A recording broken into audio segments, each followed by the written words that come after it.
What's going on, guys? Welcome back to another video. Today I'm really excited to show you what I just finished. It is a compilation of Biden lies. It is basically the worst video that anyone that's going to vote for Biden could ever see. I hope this is something that is shared around a lot, and I wish literally every single person that is voting could see this. This is just showing Biden's lies, corruption, sexual assault, touching children, a lot of other things. Hopefully this video does not get taken down because this is something that needs to be seen by a lot of people. So I'm asking anyone that watches this, please send this to at least a few people. I think it is really important that people know who they are voting for this election. I'm going to try to cite the sources as much as possible. This video took a few weeks to make. I have thousands of clips, and I have many more clips that I did have to leave out that I couldn't include. I could have made a video like this that's about 5 hours long. Biden is just that bad, but hopefully this hour, 40 minute can give you a good idea of what his mind and how it really works. So without further ado, here it is, and I hope you guys enjoy.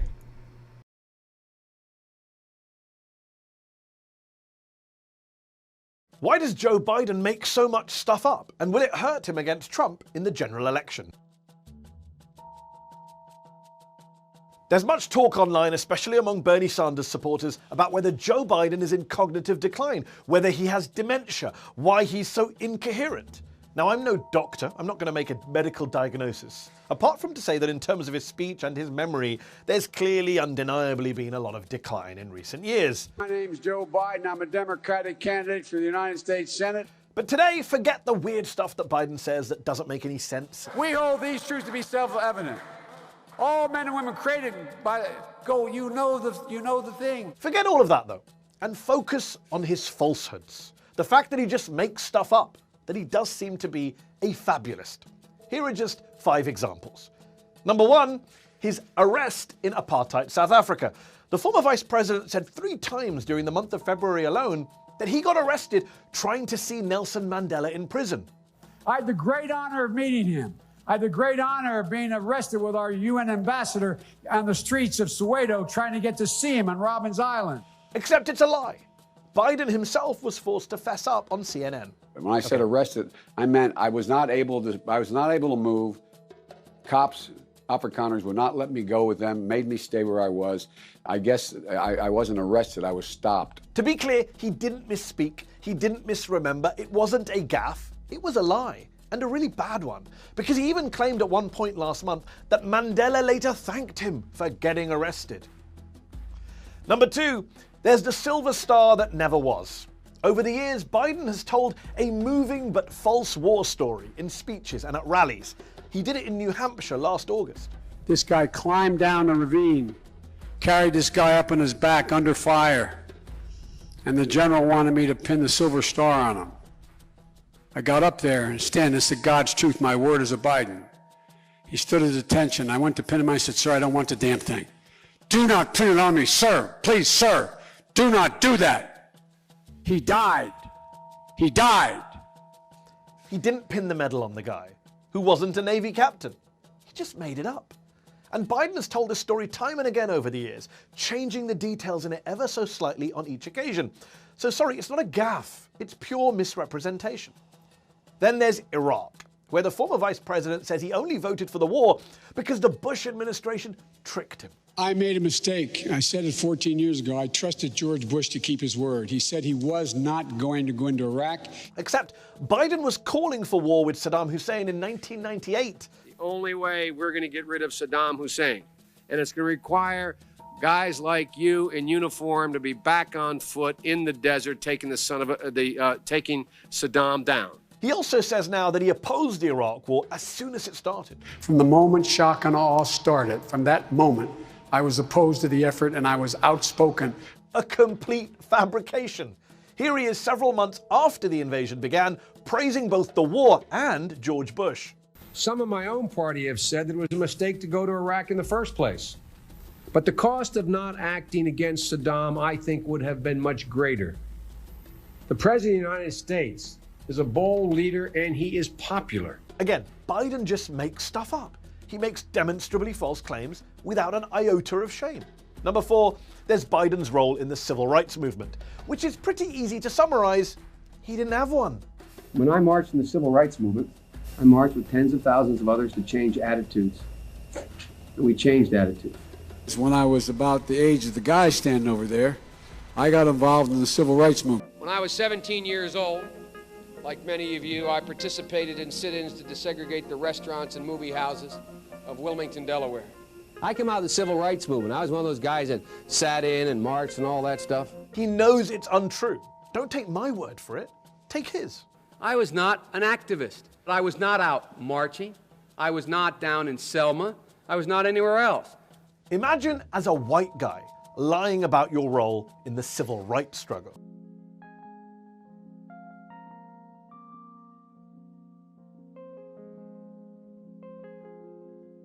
You know, when I was a teenager in Delaware, for real, I got involved in the civil rights movement. We have the 8th largest black population in America. Most people don't know that. And I'd go to 8 o'clock Mass, then I'd go to Reverend Herring's church where we'd meet in order to organize and figure where we were going to go, whether we were going to desegregate the Rialto movie theater or what we were going to do. I got my education for real in the black church. And that's not hyperbole, it's a fact. But I got my education, Reverend Doc, in the black church. Not a joke. Because when we used to get organized on Sundays to go out and desegregate movie theaters and things like that, we do it through the black church. Finally, you all know that Biden had to quit his 1988 campaign after he was caught plagiarizing parts of his stump speech. But Biden also lied about his grades. I think I probably have a much higher IQ than you do, I suspect. The first year in law school, I decided I didn't want to be in law school and ended up in the bottom 2/3 of my class, and then decided I wanted to stay, went back to law school, and in fact ended up in the top half of my class. In fact, he graduated 76th in a law school class of 85 students. Democratic presidential candidate Joseph Biden today faces a controversy. 3 weeks ago at a debate at the Iowa State Fair, he used phrases identical to those delivered by British Labour Party leader Neil Kinnock. Biden seemed to be claiming Kinnock's vision and life as his own. Why is it that my wife is sitting out there in the audience, is the first in her family to ever go to college? Why is Gladys the first woman in her family in 1,000 generations to be able to get to university? My ancestors who worked in the coal mines in northeast Pennsylvania don't come up after 12 hours and play football. 8 hours underground and then come up and play football. It's because they didn't have a platform upon which to stand. There was no platform upon which they could stand. The notion that every thought or notion or idea you'd have to go back and find and attribute to someone, I think is, quite frankly, ludicrous. The problem here is that Senator Biden told his audience he'd just been thinking about these things, and he failed to give any credit at all to his famous British speechwriter. You know, I was thinking on the way over here. Now that's a little too much, because as you point out, what's behind the words? What's there? And a lot of people, the rap on Biden has always been that it's just a surface. I should have said, to paraphrase Neil Kinnock, it's the only time I didn't, and all the times I've ever used it. But CBS News found a tape of a second instance. It reappeared in the New York Times with a new charge, that Biden had appropriated a famous litany from the late Robert Kennedy about what the gross national product cannot measure. It cannot measure the health of our children, The health of our children, the quality of our education, the quality of their education, the joy of their play, or the joy of their play. Biden gave Kennedy no credit. He has also quoted or paraphrased John Kennedy, Hubert Humphrey, and British Labour Party leader Neil Kinnock, all without credit.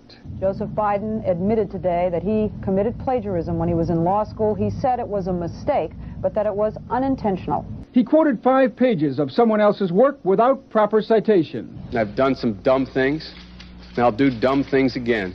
He was given an F. So, ladies and gentlemen, I've been dumb. To the political community in Washington, it all seems of a piece. Plagiarism at law school, plagiarism on the stump. The great communicator. Strike that. The great imitator. You don't steal verbatim, or when you do, as he did 99% of the time, you give credit. Biden's critics say he sells himself as a man whose words and visions can inspire a new generation in politics.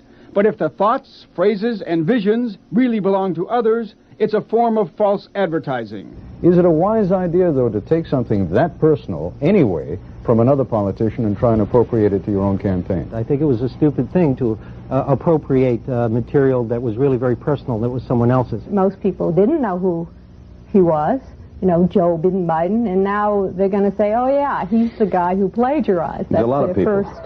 Politically, that's devastating. These clips are devastating. He looks like a Joe Biden wind-up doll with somebody else's words coming out. If they're going to do things that are stupid as well as immoral, then they're probably too dumb to have the job of president. Voters are going to have to decide whether he was dishonest or dumb. Senator Joseph Biden may have more explaining to do. The new questions stem from taped remarks of Biden during an April campaign appearance in New Hampshire. I went to law school on a full academic scholarship, the only one in my class to have a full academic scholarship. Went back to law school and in fact ended up in the top half of my class. I was the outstanding student in the political science department at the end of my year. I graduated with 3 degrees from undergraduate school and 165 credits, only needed 123 credits. Biden now concedes he did not graduate in the top half of his law school class, that he does not have 3 degrees from college, and that he was not named outstanding political science student in college. Newsweek says Biden actually went to school on a half scholarship, ended up near the bottom of his class, and won only 1 degree, not 3. Joe Biden ranked 76th in a class of 85 at the University of Syracuse Law School. I mean, this guy comes off this whole thing as a flyweight. Now Biden says Newsweek is right. His memory had failed him. And I'd be delighted to sit down and compare my IQ to yours if you'd like, Frank. Joe Biden was victimized by the truth. Bye-bye Biden. He may not know it yet, but I think this is going to be very difficult for him to recover. Is Joe Biden dead meat, yes or no? I think so. Bob? It's in terminal condition. Terminal. Eleanor? Yes, unless he comes in third in Iowa. Morton? Dying.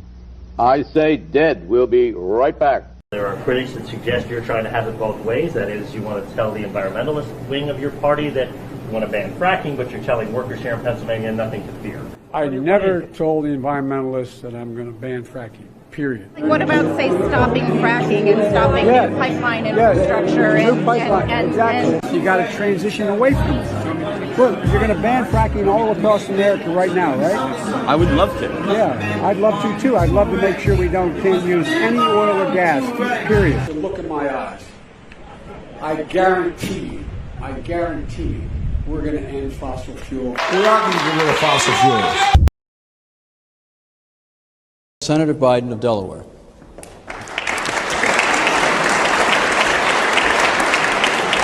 Senator Biden, welcome to the Advocates. Thank you. Good to be here. Senator Biden, it's nice to have you here. As the youngest member of the Senate, the one, therefore, who may expect the longest career there, I wonder if you'd say to us, since it's clear that you're not corrupt and you got elected, why should people think that the system produces corrupt results when there you are? Well, I'm not sure you should assume I'm not corrupt, but thank you for that, though. All the way in the back, blue sweater. Special interest groups and the pervasiveness in Washington, D.C.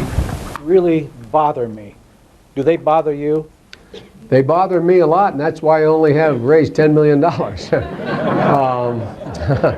It's kind of a problem, you know what I mean? Look, folks, you all heard the question. Special interest groups in Washington and lobbyists bother them. Lobbyists aren't bad people. Special interest groups are not bad people. But guess what? They're corrosive. People who accept the money from them aren't bad people, but it's human nature. You go out, Lynn, and bundle $250,000 for me, all legal, and then you call me after I'm elected and say, Joe, I'd like to come and talk to you about something. You didn't buy me, but it's human nature. You helped me. I'm going to say, sure, Lynn, come on in. And I was supposed to announce that there was another $1 billion loan guarantee. And I had gotten a commitment from Poroshenko and from Yatsenyuk that they would take action against the state prosecutor, and they didn't. So they said they were walking out to press conference. I said, no, I said, I'm not going to, or we're not going to give you the $1 billion.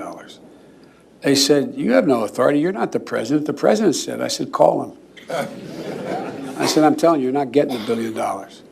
I said, you're not getting the $1 billion. I'm going to be leaving here. And I think it was, what, 6 hours? I said, I'm leaving in 6 hours. If the prosecutor's not fired, you're not getting the money. Well, son of a bitch. Got fired. This is not about me. It's not about my son. There's not a shred of evidence there's anything done that was wrong. This is the guy that's unhinged. He is unhinged. I know what occurred in Ukraine. I know what occurred in terms of China. I know what occurred in terms of Russia. He does not want to run against me. That's what this is about. How is your role? Excuse me, there's a photo of you golfing with your son Hunter and his business partner Devin Archer. Do you stand by your statement that you did not discuss any of your son's overseas business? Yes, I stand by that statement. How is your role as vice president in charge of policy in Ukraine and your son's job in Ukraine? How is that not a conflict of interest? It's not a conflict of interest. There's been no indication of any conflict of interest from Ukraine or anywhere else. Period. I'm not going to respond to that. Let's focus on the problem. Focus on this man, what he's doing that no president has ever done. No president. If you had, right now you're talking about this and you're saying that you're only going to talk about the facts, right? How do you prevent this, though, from being a burden to your candidacy, as everybody here is talking about it, it's going to follow you around? Because the irony of all ironies is you press people are doing your job. You're pointing out when he's flat lying, where there is no evidence, none, not a scintilla, not one little tiny piece to fight the cancer of corruption. But then something strange happened. Just 3 weeks later, a Ukrainian natural gas company, Burisma, accused of corruption, appoints Hunter Biden, seen here in their promotional videos, to their board of directors, paying his firm more than $1 million a year. The only country where Hunter Biden's business and his father's diplomacy as vice president intersected. It also happened in China. This video shows Chinese diplomats greeting Vice President Biden as he arrived in Beijing in December of 2013. Right by his side, his son Hunter. Less than 2 weeks later, Hunter's firm had new business, creating an investment fund in China involving the government-controlled Bank of China.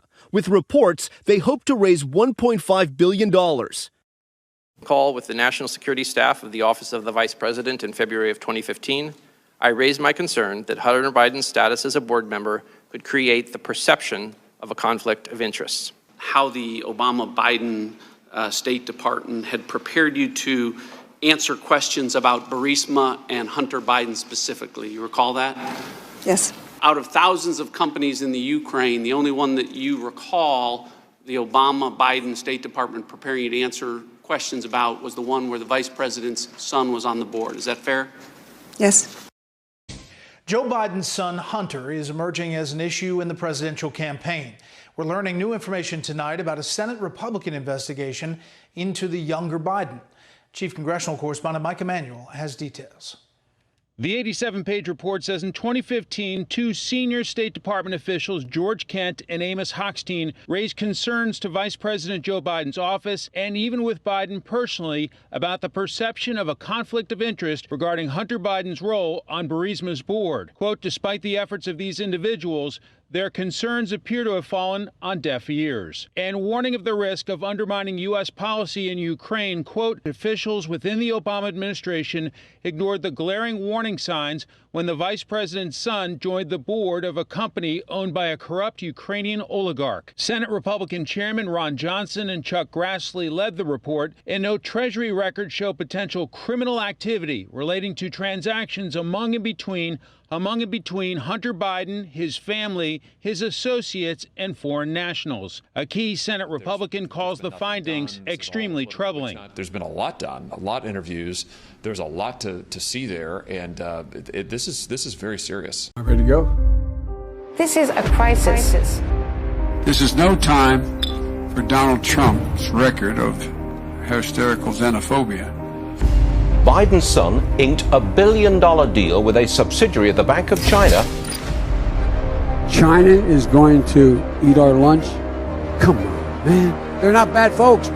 Since the outbreak, the Communist Party has been mobilizing overseas organizations to buy local supplies and send them to China. It is in our self-interest that China continue to prosper.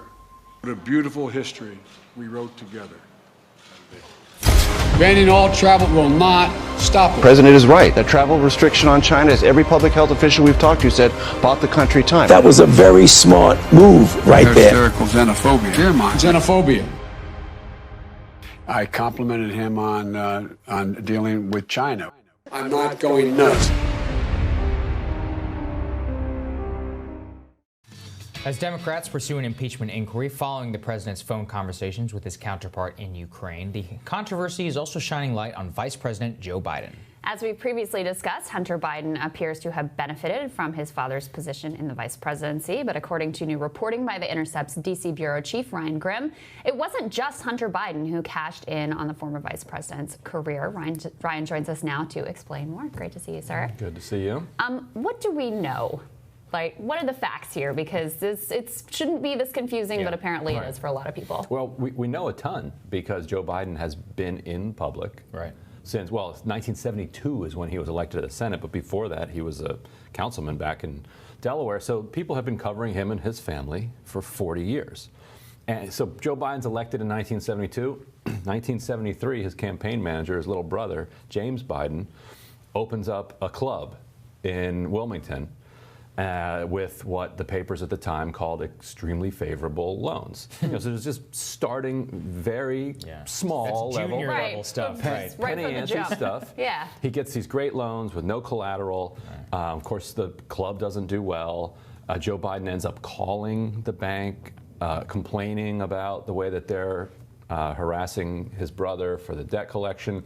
And then Joe Biden even says publicly, well, I don't even know why the bank would make such dumb loans that are, without collateral that are so hard to get back. So the local paper investigated, and 3 sources at the bank said, "Oh, it's because he was Biden's brother. That's why we gave him the loans." Right. Biden's brother then becomes a lobbyist in the 80s, representing tobacco attorneys, while Joe Biden is a key senator on this giant tobacco settlement and legislation. Wow. Hunter Biden graduates in 1996. Immediately goes to work for where? MBNA. People who are a little bit too young might not remember, they were the credit card company in this country. They've since been absorbed by Bank of America. But at the time, they were pushing for bankruptcy reform so that people couldn't discharge medical debts, couldn't discharge credit card debts, private student loans. And they make him a senior vice president. So Hunter Biden then serves till 2001, goes and becomes a lobbyist, federal lobbyist, while his dad is a senator. A very powerful senator. He's getting earmarks. His firm is representing University of Delaware, paying the firm millions of dollars. University of Delaware is getting tens of millions of dollars in earmarks. And that whole time, he's still getting paid $100,000 a year as a consultant for MBNA. Wow. Who knows what he's doing? Biden is leading the push on bankruptcy reform. He finally gets bankruptcy reform enacted in 2005. And then Hunter Biden's consultancy ends in 2005. And actually, after 2005 is when you see the student loan crisis really take off. Right. Huh. And it was this loan. In this legislation, they said, well, you can't really discharge private student loans anymore. And so private student loans exploded. Wow. And I mean, and that you haven't even touched on the Ukraine and China. Oh, we you only stopped in 2005. So then Joe Biden runs for president, right? 2000. He's 2008. He's gearing up to run for president, and so he tells his son, according to some reporting at the time, look, can you do something other than be a federal lobbyist? Like, that doesn't really look that great for me. And according to a business partner that ended up filing a complaint after things went sour with him and Hunter and James, Joe Biden called him and said, can you help my son, get into like some investing, some private equity, something that's not federal lobbying. And so Hunter and James and this guy take over this firm called Paradigm Global Advisors. And in one of the first meetings, according to the Politico magazine, James Biden and Hunter Biden and Beau Biden are all there, and they tell the officials there, hey, look, don't worry about clients. We have people lined up who want to invest in Joe Biden, and they're going to give us their money. Now, Hunter and James Biden say that that's not true, but the Politico magazine had a ton of different sources saying that this is exactly what the guy said. This was the Biden Inc. story. This is Biden. So this is James Biden and Hunter Biden getting together in business. Business, of course, explodes. They get involved with Sanford, the Ponzi scheme guy. It's just a complete mess. And so now we're into 2008, 2009. he teams up with John Kerry's stepson to form another private equity firm. And when he gets the offer to be on Burisma's board, this is the Ukrainian gas company, Chris Hines tells him, look, man, don't do this. Looks terrible. Bad look. What are you doing? Ukrainian natural gas firm? Your dad is overseeing Ukrainian policy. Right now, he's the vice president. Why do you think? And Biden's like, Hunter Biden says, I'm going to do it anyway. They slap Hunter Biden's face on the front of the website, $50,000 a month. During this $50,000 a month escapade, he's also going on a crack binge, going in and out of rehab, while he's still getting paid. Like, that's an amazing job. Which is exactly, what Joe Biden stands for in his architecting of the criminal justice system, is for, young people to be given $50,000 jobs while they're, a month. While they're literally in Skid Row, scoring crack. He got caught because he left his crack pipe in his rental car. And he put his car keys in the fuel tank. And just to be clear, I mean, look, Sagar and I are sort of on different places in terms of drugs, but this is a public health issue. I'm not trying to shame Hunter Biden, but the level of hypocrisy between the treatment of a son of privilege versus how your average person, especially your average person of color, is treated for drug use is incredibly stark. It's what they'd call enabling in the recovery world. And we didn't even get into China, where he and we haven't touched where they fly on official business. Hunter and Joe Biden on Air Force Two fly on official business to China, and Hunter Biden introduces his father to his Chinese business partner, who is in the process of setting up an investment fund that is going to do facial recognition so they can surveil Muslims as part of their cultural genocide. And the idea that you shouldn't be able to talk about this? Now this reporting is all like Breitbart, it's Rudy Giuliani, right? This is just in the fringes that this is being reported. Well, mostly, what's the Newark paper, the Wilmington paper, Politico magazine, New York Times, Washington Post has done some great coverage on this. So Ryan, I mean, no one's going to accuse you of being a right-wing toady. Why do you care about this? Why should people care? Well, so look, if this were the general election, and it's a terrible corrupt Democrat against a terrible corrupt fascist, then okay, maybe you focus your energy on criticizing the fascist. We're in the primary. They haven't chosen their nominee yet. Somebody replied to me. They said, "Look, man, at least 60% of elected Democrats probably have this type of soft corruption in their background." That's the problem. Well, then maybe pick from that other 40%. You're not duty bound to nominate the soft corrupt person. You don't have to. There's a choice to be made right now. You can go to the ballot box and you can pick somebody else if you want. If you think that this is fine, and also just strategically, do you think that American people are going to be cool with just business as usual again? Or do you think Trump's more likely to be like, look, the Bidens are corrupt, the Clintons were corrupt, sure, maybe I'm a little bit corrupt, but at least, I do X, Y, Z. And then he just throws enough sand in the gears that he stumbles to another non-loss. Last, very quick. The problem is it's not just Biden that gets tarred in this, because when Elizabeth Warren gets asked and she doesn't have an answer, when we ask Congressman Ted Lieu and he says there's nothing to see here, the whole party ends up looking like hypocrites. Yeah, they look like clowns. Because it is tricky. Okay, and Elizabeth Warren's stumble on this was like, well, does your plan bar your vice president's son from doing it? And I think she's like, well, yeah. Well, she's like, well, no, I'm not sure. And then the campaign said no. Right, because it's very tough to write that law. Because Hunter Biden acts like a kid, but he's actually a grown man. He's a grown man, he's an adult. I think a New York Times reporter called him a child, going after a child. Well, and he doesn't have any professional connection. He's not in the employ of the administration. Now, you could, I'm sure, figure out ways to write these laws, at least require lots more disclosure or something. But you can also say, look, I will publicly state that I don't want my kid to do that.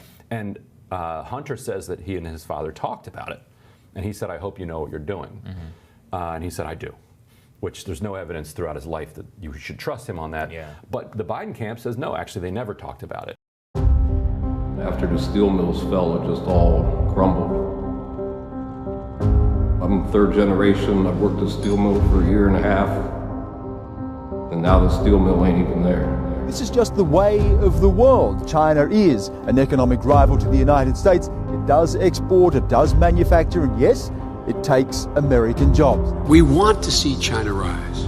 China is going to eat our lunch Come on, man. I mean, they're not bad folks. I believe then, and I'm even more convinced now, that a rising China is an incredibly positive development. China has made remarkable strides. ABC News investigation this morning into Joe Biden's son Hunter and questions about money he made from foreign business dealings while his father was vice president. And did Joe Biden allow it? We're talking about millions of dollars in at least 2 countries. Did you talk about China or your deal with China? No. A 12-hour flight over? No, of course not. That never came up? No. Less than 2 weeks after that trip, BHR Partners was launched, a private equity firm funded in part by Chinese banks. He has come forward and said it was a mistake on his part to be on the board. My son's business dealings were not anything with everybody that he's talking about. What's your understanding of what your son was doing for an extraordinary amount of money?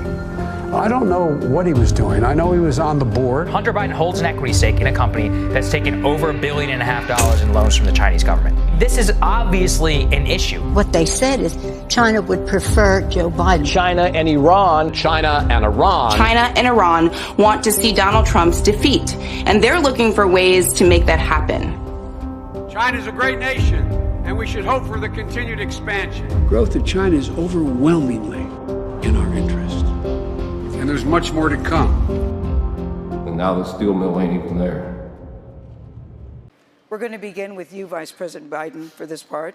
Just across the street, as you mentioned at the top of the debate, is the theater where 9 people were shot and killed inside the Mother Emanuel Church. We all remember that day back in 2015. And every day in our country, over 100 people die from gun violence. Yeah, so this number is a flat out lie. Based on the breakdown of the total number of gun deaths a year, over 100 people dying from gun violence is impossible. 40,000 people died from gun deaths in 2018. 40,000 divided by 365 is 109. 65% of those gun deaths were suicides, not gun violence. You don't call someone killing themselves with a rope violence. That means, at most, the number of people who die from gun violence, i.e. someone shooting at someone else, daily is 39. You all have plans, I know, on this stage to address the gun crisis, but Congress has not been able to pass a major gun legislation in a quarter of a century. And just think about this. In those 25 years, we've had Columbine, Newtown, Parkland, Las Vegas. We could go on and on. We're also a country with the 3rd largest population in the world with the highest concentration of guns in the hands of civilians in the world. We naturally are gonna have more mass shootings than countries that don't allow their citizens to own guns and have a fraction of our population. And even with the American people having access to firearms and having the 3rd largest population in the world, mass shootings make up less than 1% of shootings in this country. 225,000 people die each year from medical malpractice. And we're talking about mass shootings. Vice President Biden, I want to start with you. Why should anyone have faith that you're the one who can get this done now? Because I'm the only one that ever got it done nationally. I beat the NRA twice. I got assault weapons banned. I got magazines that could not hold more than 10 rounds in them. I got them eliminated, except we had a thing called an election with hanging chads in Florida, and it was not reauthorized. The ban Biden is referring to had what was called a sunset provision, stipulating that the ban would automatically expire after 10 years unless renewed by Congress. Congress didn't renew the ban because it was wholly unpopular, and it was found to have little to no effect on decreasing gun violence. Not to mention, this ban was part of the crime bill, which resulted in the mass incarceration that disproportionately affected African Americans. Yet, this is the same Biden claiming to be the best candidate for African Americans, while bragging about getting a law passed that was responsible for disproportionately throwing black people in jail. That's cold-blooded. In addition to that, I passed the Brady bill with waiting periods. I led that fight. Waiting periods are literally the dumbest law on the planet. Why Biden is bragging about them is beyond me. There's literally no evidence that waiting periods help save lives, but there is evidence that they do get people killed. In 2015, a New Jersey woman applied to get her permit so that she could buy a gun to protect herself against her crazy ex-boyfriend. New Jersey was notorious for purposely taking exceedingly longer than the required 30 days, and sure enough, the ex-boyfriend fatally stabbed her to death before her permit was approved. And she had just inquired about that permit a few days ago, and they were just sitting on it. But my friend to my right and others have, in fact, also given to the gun manufacturers absolute immunity. Imagine if I stood here and said we give immunity to drug companies, we give immunity to tobacco companies. That has caused carnage on our streets. Mumble Mouth Joe is a certified liar.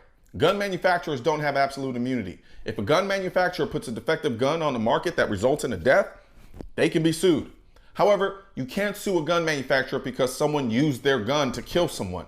It's no different than not being able to sue Porsche because David found out his wife was cheating on him, so he decided to run his wife over with his Porsche 911 GT2 RS. This is a red herring. No industry is held responsible for the crimes of other people committed with their products. But Joe wants to destroy the Second Amendment by destroying the gun industry by allowing anyone to sue any company where some criminal uses their gun to commit a crime. Joe is a mumble mouth liar. 150 million people have been killed since 2007 when Bernie voted to exempt the gun manufacturers from liability. More than all the wars, including Vietnam, from that point on. Carnage on our street. And I want to tell you, if I'm elected and I'm coming for you and gun manufacturers, I'm going to take you on and I'm going to beat you. I'm the only one who's done it. Joe, 2007 was 13 years ago. There are 30 to 40,000 gun deaths a year in this country. If there were 40,000 gun deaths every year for 13 years straight, that would be 520,000 people. So can someone please explain to Mumble Mouth Joe that 150 million people is nearly half the US population? 520,000 isn't even in the same planetary system as 150 million people. This is ludicrous. But here's the crazy thing. I promise you, one day I'm going to be out having a drink and socializing, and a conversation about guns will undoubtedly come up, and someone is going to say, did you know that since 2007, 150 million people have died from gun violence? Look, let's be clear. Mumble Mouth Joe isn't winning, but the damage of misinformation and flat out lying is already done. He didn't even condemn the people who came out of the fields in Charlottesville, their veins bulging, carrying Nazi flags. I'm not talking about the neo-Nazis and the white nationalists, because they should be condemned totally. He hadn't even condemned the Ku Klux Klan yet.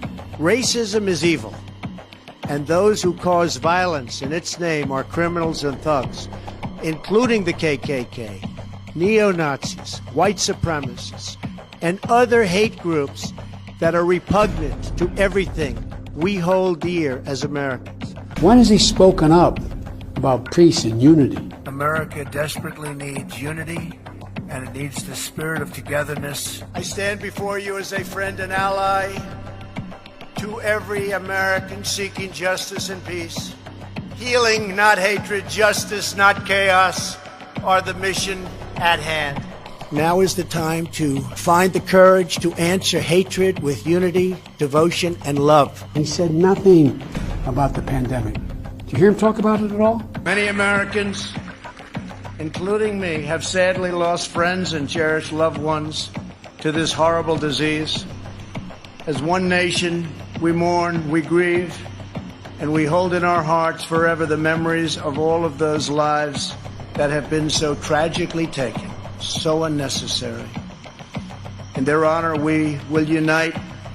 In their memory, we will overcome. And when the China virus hit, we launched the largest national mobilization since World War II. Invoking the Defense Production Act, we produced the world's largest supply of ventilators. We shipped hundreds of millions of masks, gloves, and gowns to our frontline healthcare workers.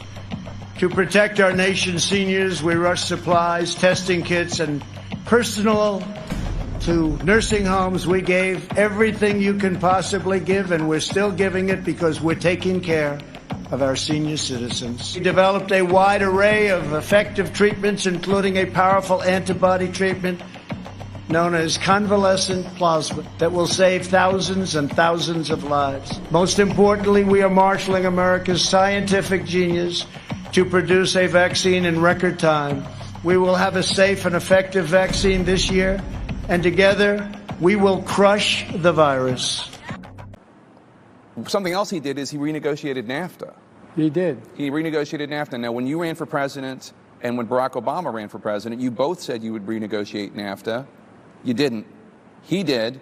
Nancy Pelosi said that the USMCA, which President Trump signed into law, is a, quote, victory for America's workers. Does he deserve credit for that? No, I think, remember, he wasn't the one that pushed that particular one that passed. The House amended the bill, so he couldn't. He signed it. By the way, it's a big deal, though. Here's what they amended.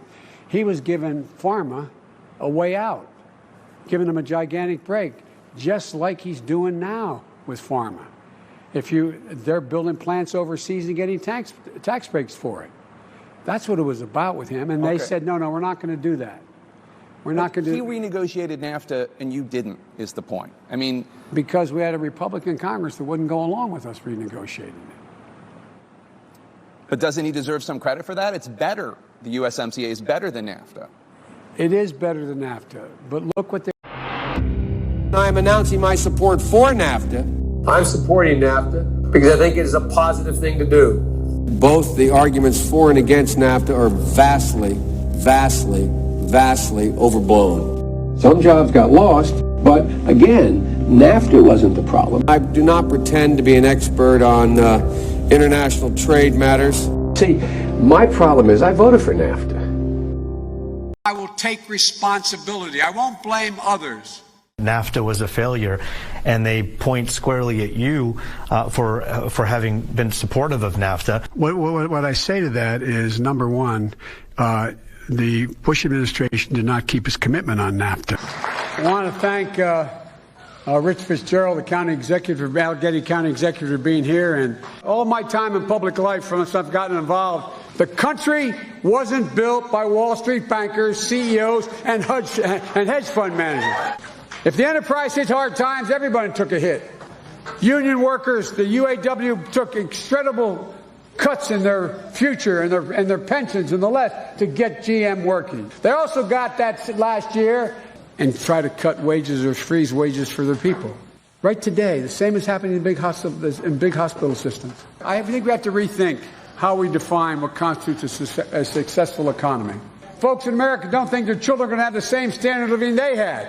How can a person, dignity be maintained? Why they do that? It means investing much more in medical research to conquer devastating diseases like cancer and addiction and Alzheimer's. And so, folks, when those folks came, remember when he came down his gilded escalator. What would happen with you in this No, but everybody knows who this guy is. Come on, man. I'm looking forward to this, man. Come here, man. Hey, man. Last question, real quick. Some have speculated, You're a lying dog. that you are subject to some degree of cognitive decline. I'm 65. I don't have word recollection that I used to have. I forget my train of thought from time to time. You got 12 years on me, sir. Have you been tested for some degree of cognitive decline?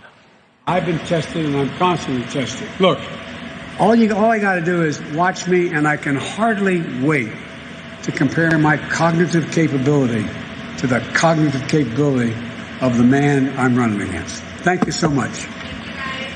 Have you taken a cognitive test? No, I haven't taken a test. Why the hell would I take a test? Come on, man. That's like saying before you got in this program, if you take a test where you're taking cocaine or not, what do you think, huh? Are you a junkie? What do you say to President Trump, who brags about his tests and makes your mental state an issue for voters? Well, if he can't figure out the difference between an elephant and a lion, I don't know what the hell he's talking about. Did you watch that? Look, come on, man. I know you're trying to goad me, but I mean, I'm so forward looking to have an opportunity to sit with the president or stand with the president in debates. There's going to be plenty of time. And by the way, as I joke with him, I shouldn't say it. I'm going to say something I probably shouldn't say. Anyway, I am very willing to let the American public judge my physical and mental as well as my mental fitness. Our friends over at America's Voice News made this gem, and it's not doctored. These are literally just moments of Joe trying to speak and get his message out during his campaign. Grab a drink, maybe some popcorn, whatever you're doing. Just sit back and enjoy this. It's like I said, it's long, but enjoy it. Roll 4. The rapidly rising I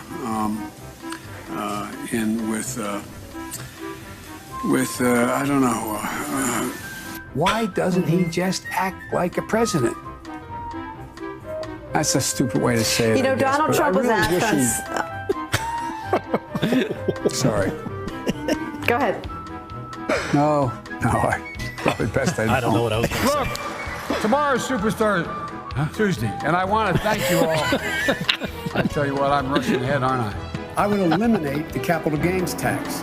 I would raise the capital gains tax. We choose unity over division. We choose science over fiction. We choose truth over facts. I commuted every single solitary day to Wilmington, Delaware, over 500 miles a day. 250 miles a day.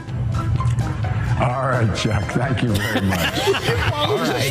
It's Chris, but anyway. I just did Chris. No, I just did Chuck. I tell you what, man, these are back to back. Anyway, I just can't figure the guy. It's like watching a yo-yo. I shouldn't have said it that way. It's like watching. It feels that way. I want to ask you. I'm coming directly to you for ask a quick favor. And I tell you what, I'm so darn proud. And those poor people who have lost, anyway. I've been here a number of times. Last time was, I think, all the way back in 2014. But I've been here before that. I love this place. Look, what's not to like about Vermont in terms of the beauty of it? And what a neat town. If elected, you would turn 82 at the end of your first term. You'd be the oldest president in American history. Are you willing to commit American history? Yes. We should make sure that we have no one going to jail for a drug offense. They go directly mandatory prison. I would see to it for immediately moving toward, we're in fact in a position now that if in fact we dealt with mitigation across the board, just what we did in the last administration and before, leading to a standard that we provide efficiency for appliances. That saves billions of gallons of gasoline. I mean, billions of $2.3 billion worth of, $500 billion in savings and 2-something billion metric tons of CO2 going in the air. Electric vehicles, in fact, the biggest problem is you can't stop to charge. We should have charging stations along every interstate highway in the country. Yeah. You pay for it just like you did gasoline. Sure. Well, if you can do that with bicycles in town, and you can put a nickel. I'm serious. Play the radio. Make sure the television, make sure you have the record player on at night. The phone. Make sure the kids hear words. A kid coming from a very poor school, a very poor background, will hear 4 million words fewer spoken by the time they get there. What is that first issue for your presidency? The first thing I would do is make sure that we defeat Donald Trump. You've already done that. You get a tax break for the racehorse. Why in God's name couldn't we provide an $8,000 tax credit for everybody who has child care costs? It would put 720 million women back in the workforce. 4 more years of Donald Trump will go down as an aberration. Hard to overcome the damage he's done, but we can overcome it. 8 more years of Donald Trump will change America in a fundamental way. The America we know will no longer exist. By the way, this is my little sister, Valerie, and I'm Jill's husband. Oh, no, they switched on me. This is my wife. This is my sister. They switched on me. I'm prepared to say that I have a record of over 40 years. Yeah. And that I'm going to beat Joe Biden. No man has a right to raise a hand to a woman in anger other than in self-defense, and that's rarely ever occurs. And so we have to just change the culture, period, and keep punching at it and punching at it and punching at it. If you agree with me, go to Joe 30330 and help me in this fight. Oh, yeah. You're a lying dog-faced pony soldier. You said you were, but you're... Why attack Sanders? Why? You're getting nervous, man. Calm down. It's okay. 150 million people have been killed since 2007 when Bernie voted to exempt the gun manufacturers from liability. There are probably anywhere from 10 to 15% of the people out there who are just not very good people. We hold these truths to be self-evident. All men and women created by God. You know the thing. We have this notion that somehow if you're poor, you cannot do it. Poor kids are just as bright and just as talented as white kids. The long way into November. We got more questions You got more questions, but I tell you, if you have a problem figuring out whether you're for me or Trump, then you ain't black. I'm ready on day one after more than 3 years in office. Why isn't Donald Trump ready? Mr. President, wake up. Because we cannot get reelected. We cannot win this reelection. Excuse me, we can only reelect Donald Trump. I'm Donald Trump, and I approve this, man. And we hope that's what happened. We hope that we do elect Donald Trump. I mean, look, you can see, why there is no excitement for this guy at all. You don't have to love Trump. But I implore you, people, do not choose that. Do not choose. And as they say on that show, and you can check out live from Studio 6B, we give them mad props for making that, pulling up the clips, 8 to 10 p.m. Eastern weeknights over on America's Voice News. We don't normally plug other shows on this show, but hell of a job, gentlemen, for making that. But as they say on there, and as we've seen and heard just in life and seeing through the news and checking stuff out on the internet, there is way more than that. That's just a 4 or 5 minute snippet of and a little picture into who Joe Biden is right now. And it's terrifying. It is really, really terrifying. If you feel like you can actually legitimately go and vote for that, then we've got a problem, and you need to do some inward looking. Again, you don't have to love Trump. Lonnie knows I believe this every fiber of my being. We're posed. What I proposed is it can be done. I think we're in a position to really make it happen. And my team and your team are already working closely together to light up the path forward here. Critical laws like the PRO Act to strengthen collective bargaining.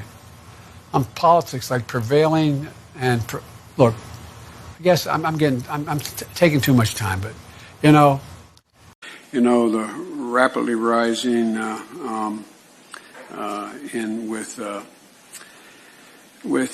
don't know, his just inability to focus on any federal responsibility. Great concern. For example, back when they were holding up before Trump got elected, they were holding up the nomination of the president put forward for the Supreme Court. A really fine man. And COVID has taken this year, just since the outbreak, has taken more than 100 years. Look, here's the lives. When you think about it. And stop your boast about never being seen that what you can do anything. You always talk about your ability to negotiate. Good afternoon, everyone. Welcome to Kingswood Community Center. Actually, that's the one down I used to work. That's a joke. You didn't know where we were. Anyway, it's great to be here. And this pandemic.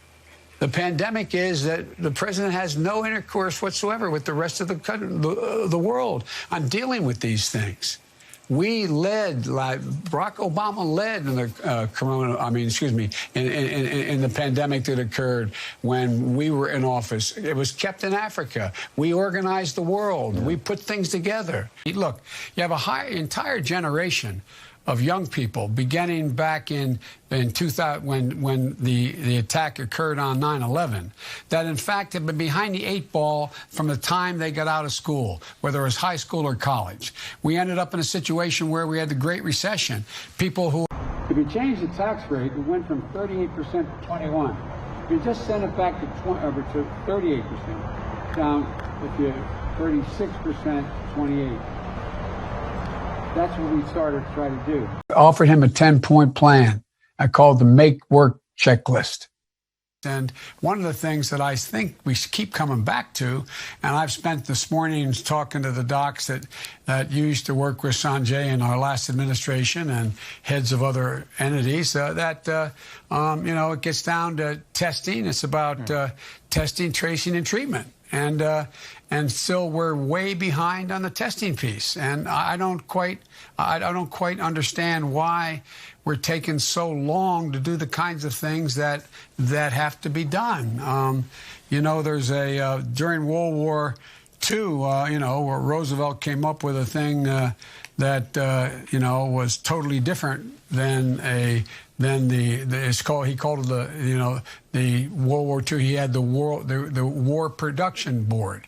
Well, I don't know why we don't set up something like a pandemic production board, where we 6 policy working groups: 1 on the economy, 1 on education, 1 on criminal justice. It should be reform, not punishment. 1 on immigration, climate change, and the economy. They had to put themselves in a position where they started off in debt, where they weren't able to buy a home. They weren't able to go out and buy a car because of the debt they inherited, because of what happened with everything from the H1, anyway, because of viruses, because of the concern we have with the financial collapse. And then look, and a lot of them lost a lot in the meantime. That's why I made it a priority my entire career to work closely with you.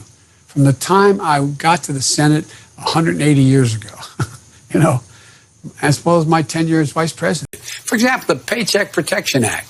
1% of the money's gone out. 1%. 1% of the that's not the paycheck. The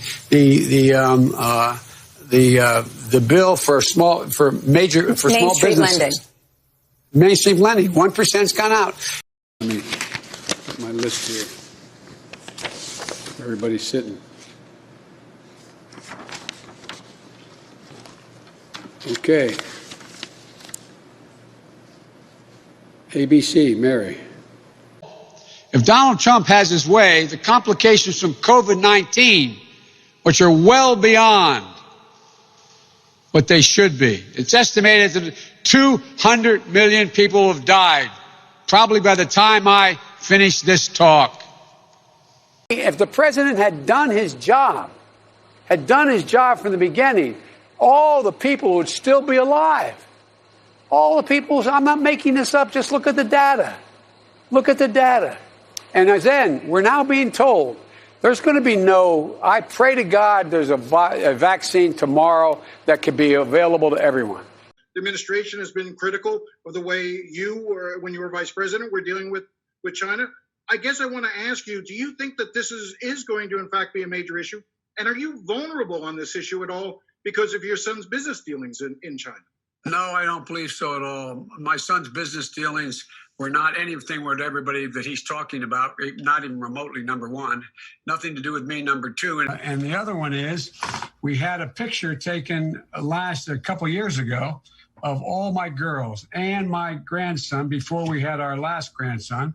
And this is a picture of all my girls, including my wife, Jill, and my daughter, my 3 granddaughters, actually 4 granddaughters, and my grandson. But the president dismantled almost all of that, and he drastically cut the budgets for the CDC. He drastically cut the budget for the anyway. So he didn't follow through on any of what we suggested was a real problem. COVID has taken this year, just since the outbreak, it's taken more than 100 years. Look, here's the lives. When you think about it. And what makes his wild claims and hopes, he now hopes we don't notice what he said or won't remember. And when he does follow through or doesn't do when follow through, the exact voting. You guys voted early today? Because I'm going to be in, where am I tomorrow? Florida. Traveling tomorrow. Do you encourage people to vote early if they can? Yeah, I do. Thank you. Stop the Cold War future that we're talking about. We're talking about a peaceful Cold War. What are we talking about? I think we all agree that the act of protesting should never be overshadowed by the reason we're protesting. And I quit. I became a public defender. And I used to have to interview my clients down by the train station, Amtrak, the Northeast Extension, the Northeast Corridor. And I thought that before they were arraigned. And 40 years later to the month, in January of 2018, I found myself in a circumstance where, 2012, I found myself standing in the same spot I had stood 40 years earlier. And I didn't intend that. I was waiting for a train to come. And I was looking out to the left of my view was southeast Wilmington, which had been burned to the ground. And it's back and flourishing. I looked across what they call the 3rd Street Bridge to an all-black community, which in fact is back up, still has some troubles. And I was waiting for a black man, Tom, to come and pick me up from Philadelphia, a guy named Barack Obama, on the 17th of January to take me to Washington, a trip I've made 1,000 times, commuting every day, to be sworn in as president and vice president. Relate to infrastructure. How many unsafe bridges you still have here in the state of Iowa? And I was just in Ohio because they have more. They have more. I have more people supporting me in the black community that have announced for me because they know me. They know who I am. 3 former chairs of the Black Caucus. The only African-American woman that ever been elected to the United States Senate. A whole range of people. No, my point is that's not true. The other one is here. I said the first. I said the first African-American elected. First African-American. So my point is, unlike the African-American community, with notable exceptions, the Latino community is an incredibly diverse community. If you have a problem figuring out whether you're for me or Trump, and you ain't black. 4 kids are just as bright and just as talented as white kids. My Democratic colleagues don't like me saying this. I think the 2-party system is good for the South and good for the Negro, good for the black. And other than the fact that they still call me boy, I think they've changed their mind a little bit. They're going to put you all back in chains. The first sort of mainstream African American who was articulate and bright and clean and nice-looking guy. I mean, that's a storybook, man. It was hurtful to hear you talk about the reputation of 2 United States senators who built their reputation and career on the segregation of race in this country. Are you going to apologize like Cory Booker has? Apologize for what? For what?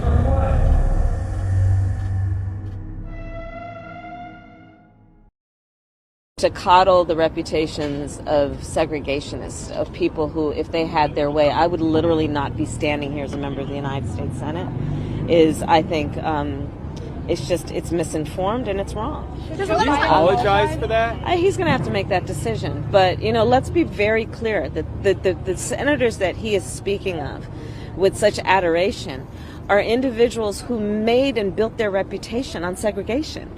The Ku Klux Klan celebrated the election of one of them.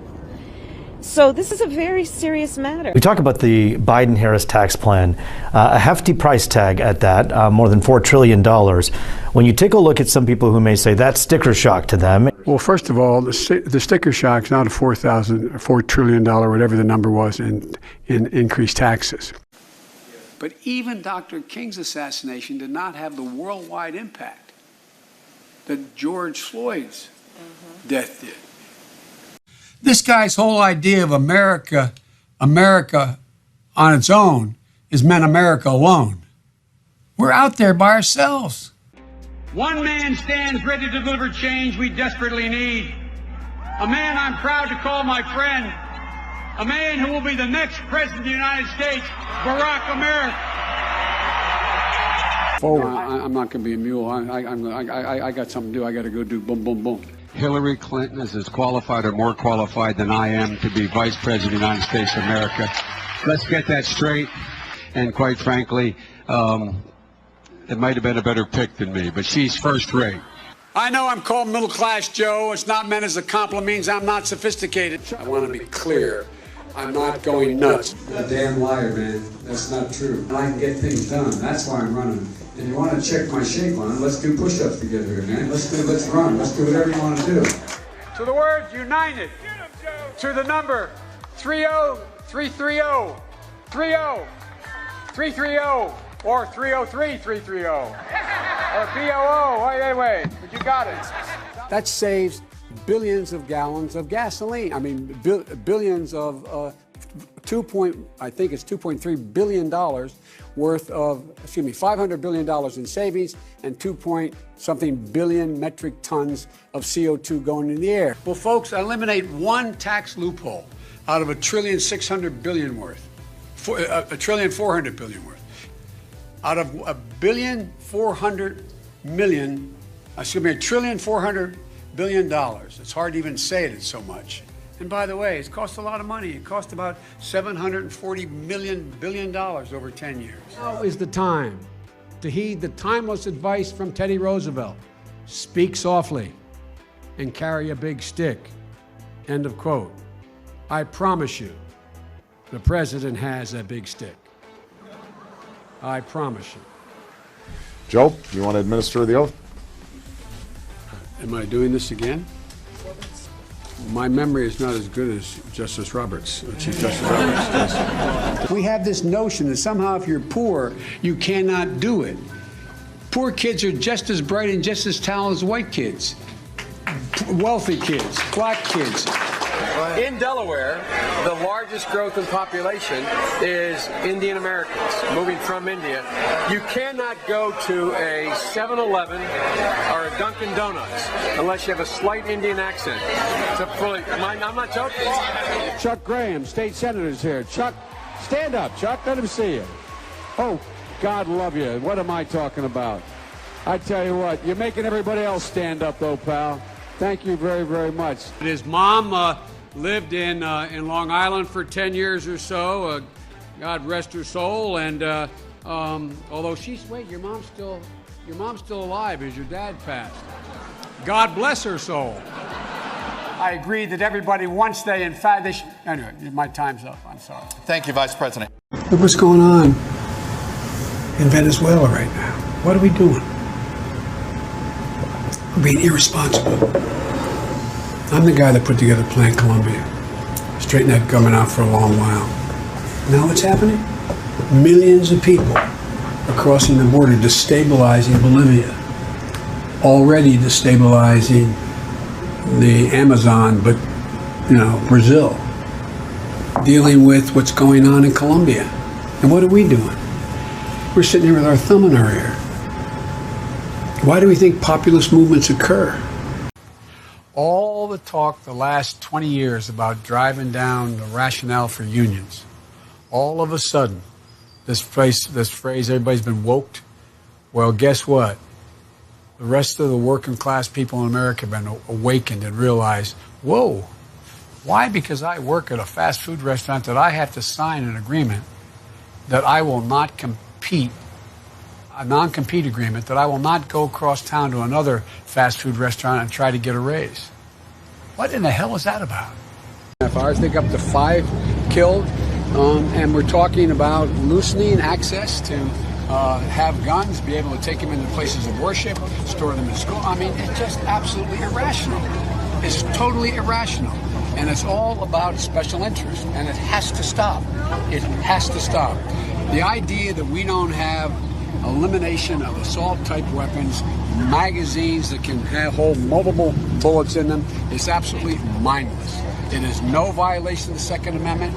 It is it's just a bow to the special interest of the gun manufacturers and the NRA. It's got to stop. You premised your candidacy on your ability to get... I got started out of HBCU, Delaware State. Now, I don't want to hear anything negative about Delaware State here, okay? They're my folks. But all kidding aside, the fact is that HBCUs are in trouble financially. They're the only one that have that capacity to do it. If that's raining outside, come on in, guys. I don't want anybody out there.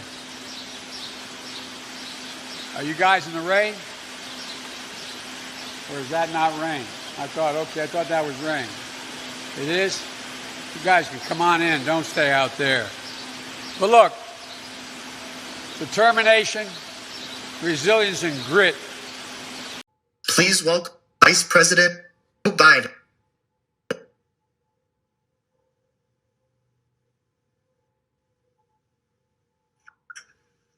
Introduce me? Down? Yes. Hey, good evening, Tampa. Thanks so much for tuning in.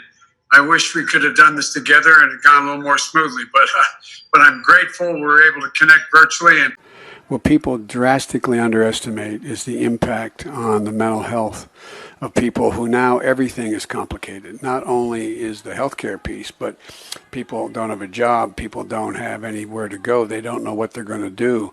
And a lot of people you have unnecessarily, now we have over 120 million dead from COVID.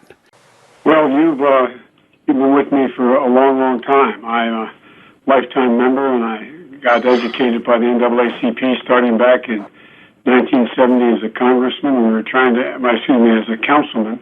Got to go back to the first portion of that question, though, Mr. Vice President. You said that they were wrong in thinking that, but that is their feeling. So give them a sense of why. No, there's not evidence. No, that's not true. You show me a poll that says that. I didn't say any poll. Show me I a poll. said that. Well, you said they think. You are speaking for young people. No, Mr. Vice President, you're going to have to listen. I said I had an email from a couple of young people today. I didn't mention the poll. All right. And I said that was their concern. It's a legitimate concern. They should be skeptical. We should have from the beginning, I think Dwight joined me, or I joined Dwight 3 months ago, saying we should have essentially a commander, just like all military equipment, there's a supply officer, knows where it has to get, who needs it, where it goes. We need the same kind of supply officer nationally to know where the need is and what equipment is needed and how to get it to people that need that equipment. The act of protesting should never be allowed to overshadow the reason for the protest. The act of protesting should never be allowed to overshadow the reason for the protest in the first place.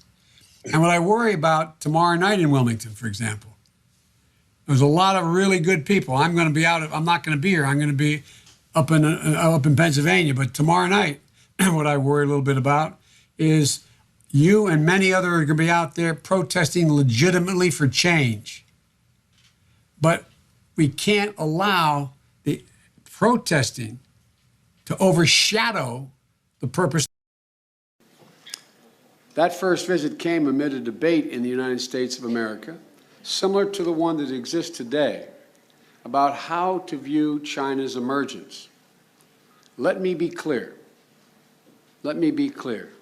I believed in 1979 and said so, and I believe now that a rising China is a positive development, not only for the people of China, but for the United States and the world as a whole. A rising China will fuel economic growth and prosperity, and it will bring to the fore a new partner with whom we can meet global challenges together. But my point is, we're very close. I want to remind you that Delaware used to be part of Pennsylvania. That's right, but we declared our independence on December the 7th, by the way, and it's not just D-Day. Anyway, but look, one of the things that that I think is really important is that we somehow put that back on. There's somehow that we're in a situation where we work together. And I think what's happened is, as I've observed, particularly in the tri-state area here, New Jersey, Pennsylvania, Delaware, which, the old joke used to be, and I was very proud of the joke, that Biden was Pennsylvania's third senator for a long time. Right. One of the things that when we were in office and we had the financial meltdown, the president put me in charge of getting out the recovery money, which was it was almost $89 billion. I guess it came to 84 at the end, 84 billion. Tell me a little bit about how you came up with the way in which you are moving through the opening process. Well, we started with exactly what you said.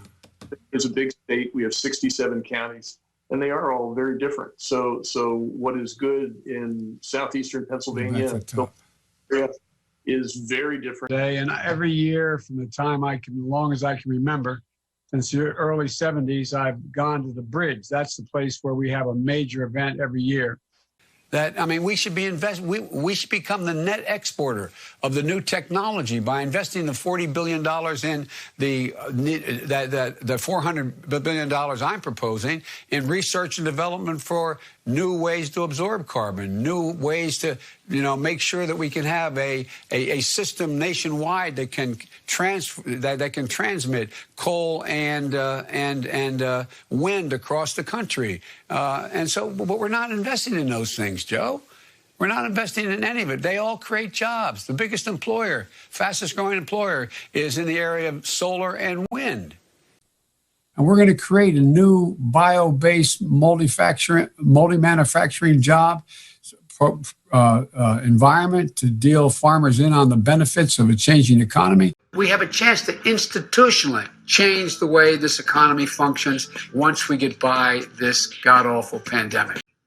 Look, the people who are getting hurt are Democrats, hard-working people, the people who can't afford to stay home, the people who are getting clobbered, the people who are making an hourly wage, the people who are out there saving our lives, carrying the country on their back and losing lives in the process of doing it. They're the people who are in trouble. A lot of millionaires aren't in trouble. People making tens of millions of dollars or hundreds of thousands of dollars, they're not in trouble. The people who are in trouble are the very people that are our constituency, number one. I just asked quickly about Attorney General William Barr saying on CNN this week, he said that his assessment right now is that China poses the most aggressive threat to U.S. elections, even more than Iran or Russia. Do you believe him? Is that also your understanding based on the intelligence briefings that you have received? No, it's not consistent with the briefings I've received. And he's a lousy enough attorney general, but he's a really bad intelligence officer. It's not consistent because you believe? Because I believe what I've been told. And you all know it. I mean, look. Harris-Biden administration is going to relaunch that effort and keep pushing further to make it. There are going to be no deportations in the first 100 days of my campaign. Let me get that right. You are going to freeze deportations? Freeze deportations for the first 100 days. We know how to do this. The Obama-Biden administration rescued the auto industry and helped them retool. We made solar energy cost competitive with traditional energy and weatherized more than 1 million homes, which is just the beginning if we get reelected. And we'll do it again. And the FD, the Federal Drug Administration. I'm not going to punish anybody, but everybody should pay a fair share. And I can lay out for you. I won't now because he'll shoot me. He looks at it in one way. If the stock market is high and it's moving, and we're reducing the number of people who are in real trouble economically, then it doesn't matter what I say. That's the objective. That's the objective. The objective is to keep the American people safe so we can begin to get back to normal, rebuilding our economy and bringing back economic growth. Thank you all very much. When it got up to March, I kept saying, look, you've got to invoke, and you remember, I think I was the first, I may be mistaken, person calling about the Defense Production Act. We don't have enough of it's amazing we use a phrase like PPE and the public knows what that is now, but protective equipment and gear and ventilators. Use that authority. Use it to go out there now and don't wait. And don't wait to talk about the need for us to have masks, and don't wait to talk about, that's what I talked about. And then I began to lay out for him, we actually had a conversation. I can't remember when it was, I think it was March, maybe it was April, in that range. Now I'm happy to take questions you may have. I guess staff's going to call on whoever, fire away. Has Joe Biden ever used a teleprompter during local interviews or to answer Q&A with supporters? What will your administration do to help them give them that chance? Let's move it up here.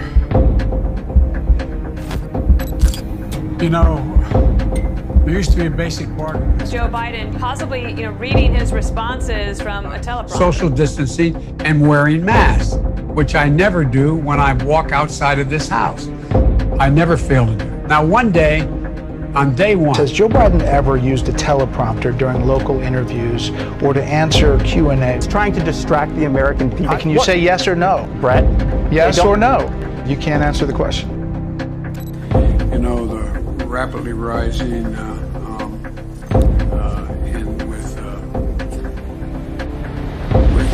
don't know.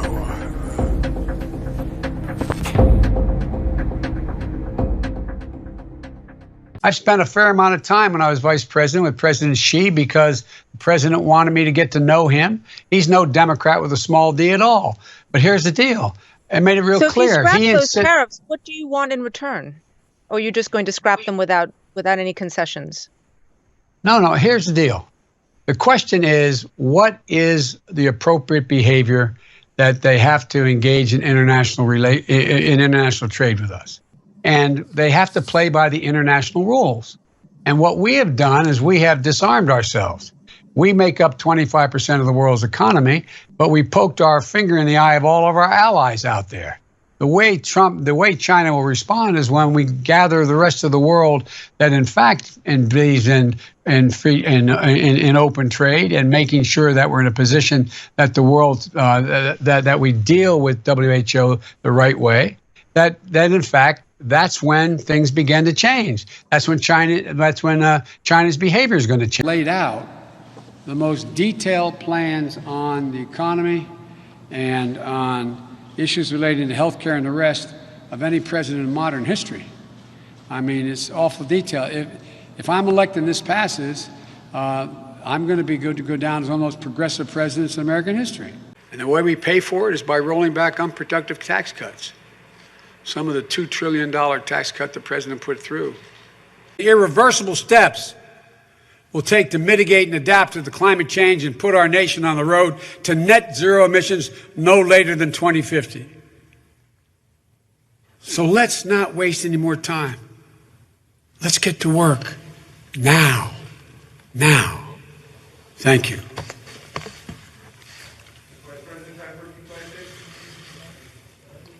Interject one thing here. When you and I first met, we had a relatively small population, and we called us at the time a Hispanic population, mostly Puerto Ricans, American citizens already. But you know, in the 2020 census, which is now 2 censuses ago, look, if we hadn't had the circumstances that occurred last election, we'd have a woman president now. I'd be out campaigning for the re-election of Hillary Clinton. I want to ask Sick. What's with this guy? Steve, that's our time. Okay. All right. I appreciate your time. Thanks so much to Mr. Vice President as well. Thank you. I hope I can see. Thank you very much. I'm anxious to hear what the president had to say. Thank you.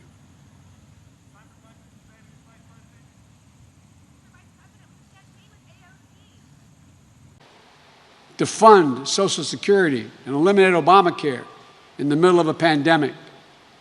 And to quote, if I can, healthcare giant Aetna is completely pulling out of Obamacare exchanges starting next year. And I think there are a lot of Americans out there who they don't care if it's a Democratic change or a Republican change, but Obamacare is not working for them. Their options are limited on the Obamacare exchanges. Insurance companies are pulling out. Why aren't Democrats doing more to try to reach across the aisle? I understand Republicans control everything, but to try to reach across the aisle and say, hey, here are some changes that we can do to fix things. Well, I would suggest another approach in terms of the analysis of what's happening, which is that the Republicans have made it a political, they've put a political line in the sand and said, we're going to defeat the Affordable Care Act. And so they tried to get it out of the House, and then they couldn't, and then they did, and they brought it over to the Senate, but with much criticism from their own constituents. And what is also happening in that process is it's creating an incredible amount of uncertainty for the market.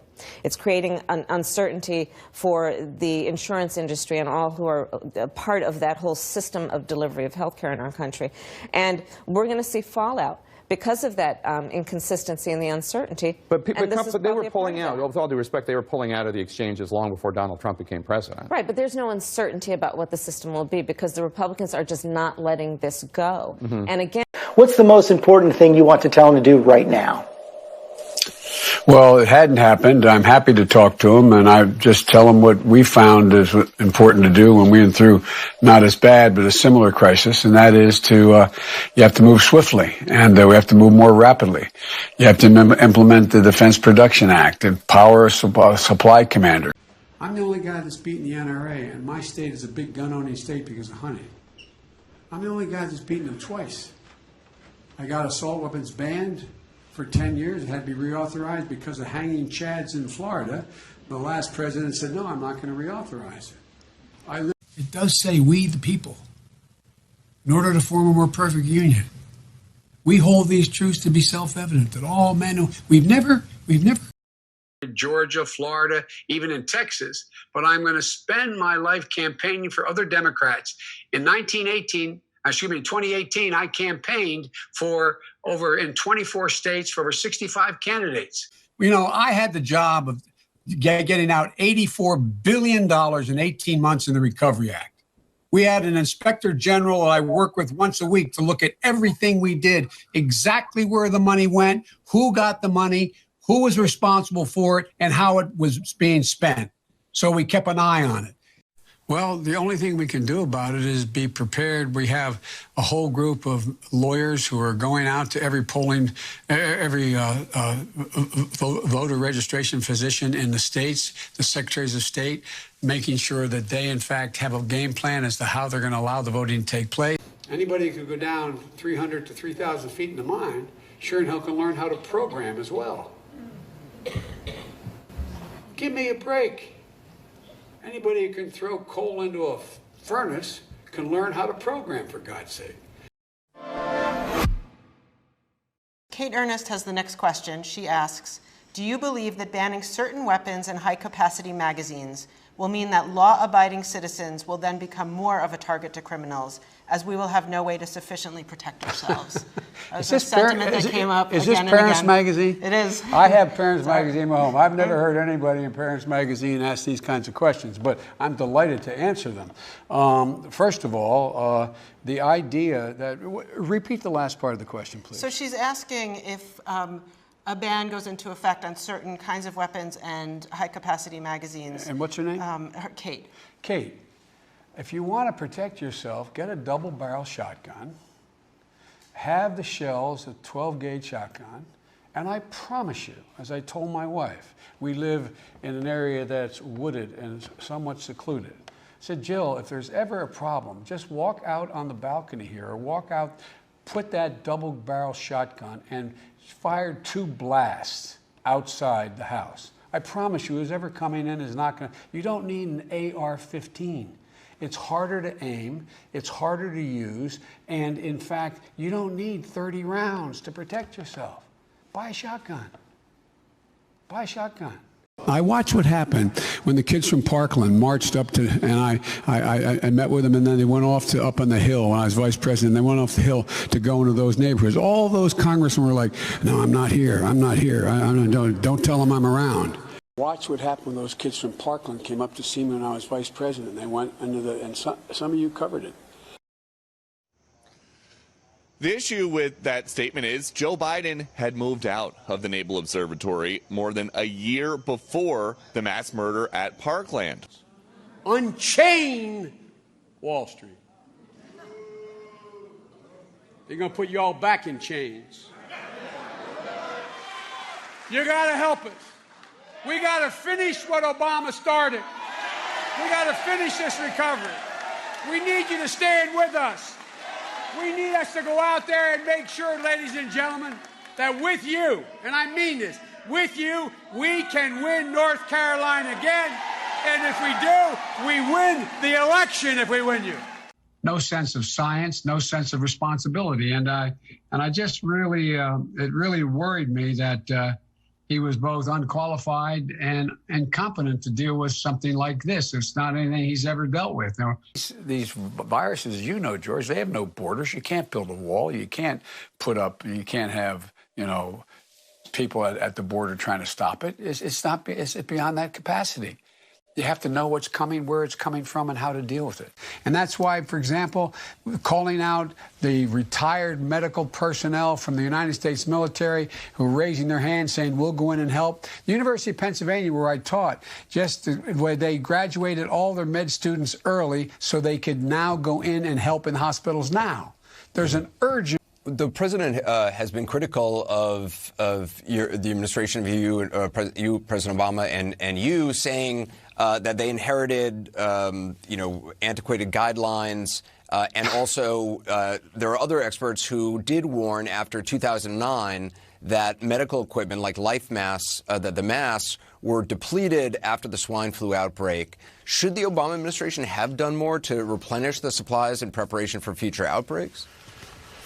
Well, we spent a lot of time. I was not part of it. Our administration spent a lot of time working with the incoming Trump administration, laying out exactly what could happen with the future pandemic, and that they were likely, not unlikely, to occur.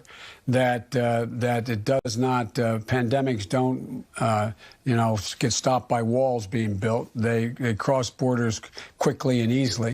We owe a debt of gratitude to President Barack Obama. Of course, I also work for President Obama, Vice President Biden, and I know that the problem with your plan is that it leaves 10 million people uncovered. Now, on the last debate stage in Detroit, you said that wasn't true. When Senator Harris brought that up, there was a fact check of that, and they said that was true. I grew up with a grandmother who had type 2 diabetes, and I watched her condition get worse and worse. But that whole time, she had Medicare. I want every single American family to have a strong Medicare plan available. If they choose to hold on to strong, solid private health insurance, I believe they should be able to do that. But the difference between what I support and what you support, Vice President Biden, is that you require them to opt in. And I would not require them to opt in. They would automatically be enrolled. They wouldn't have to buy in. That's a big difference, because Barack Obama's vision was not to leave 10 million people uncovered. He wanted every single person in this country covered. My plan would do that. Your plan would not. They do not have to buy in. They do not have to buy in. You just said that. You just said that 2 minutes ago. You just said 2 minutes ago that they would have to buy in. You said they would have to buy in. Have to buy in. If she qualifies for Medicaid, are you forgetting what you said 2 minutes ago? Are you forgetting already what you said just 2 minutes ago? I mean, I can't believe that you said 2 minutes ago that they had to buy in, and now you're saying they don't have to buy. You're forgetting that. I said anyone like your grandmother who has no money. We need a healthcare system you're automatically enrolls people regardless of whether they choose to opt in or not. If you lose your job, for instance, his healthcare plan would not automatically enroll you. You would have to opt in. My healthcare plan would. That's a big difference. I'm fulfilling the legacy of Barack Obama, and you're not. I'll be surprised to him. Andrew Yang. Have you seen any change in his ability to communicate in recent years? No, not at all. And are you vulnerable on this issue at all because of your son's business dealings in China? No, I don't believe so at all. My son's business dealings were not anything with everybody that he's talking about, not even remotely, number one. To do the kinds of things that have to be done. There's during World War II, where Roosevelt came up with a thing that was totally different than he called it the World War II. He had the War Production Board. Back in the 30s, when we had the first breakthrough in terms of having union movement be able to move. The way China will respond is when we gather the rest of the world that in fact believes in open trade and making sure that we're in a position that the world that we deal with WHO the right way. That in fact. That's when things begin to change. That's when China's behavior is going to change. Avoid those very high numbers, we have to do at least several things. One, we have to depend on what the president's going to do right now. And first of all, he has to wait till the cases before anything happens. Look, the whole idea is he's got to get in place things that were shortages of. The case where we cannot let this We've never allowed any crisis from the Civil War straight through to the pandemic of 17, all the way around 16. We have never let our democracy take second fiddle. We can both have a democracy and elections and at the same time correct the public health. I'm so forward looking to have an opportunity to sit with the president or stand with the president in debates.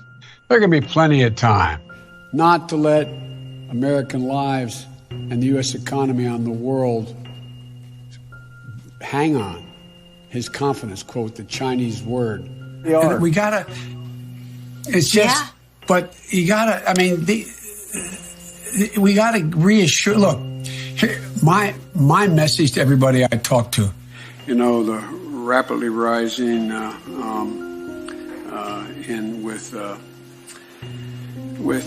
don't know, I am very willing to let the American public judge my physical and mental my physical as well as my mental fitness. Joe Biden, of course, has unveiled a bunch of reform measures, some of them in line with the House Democratic package.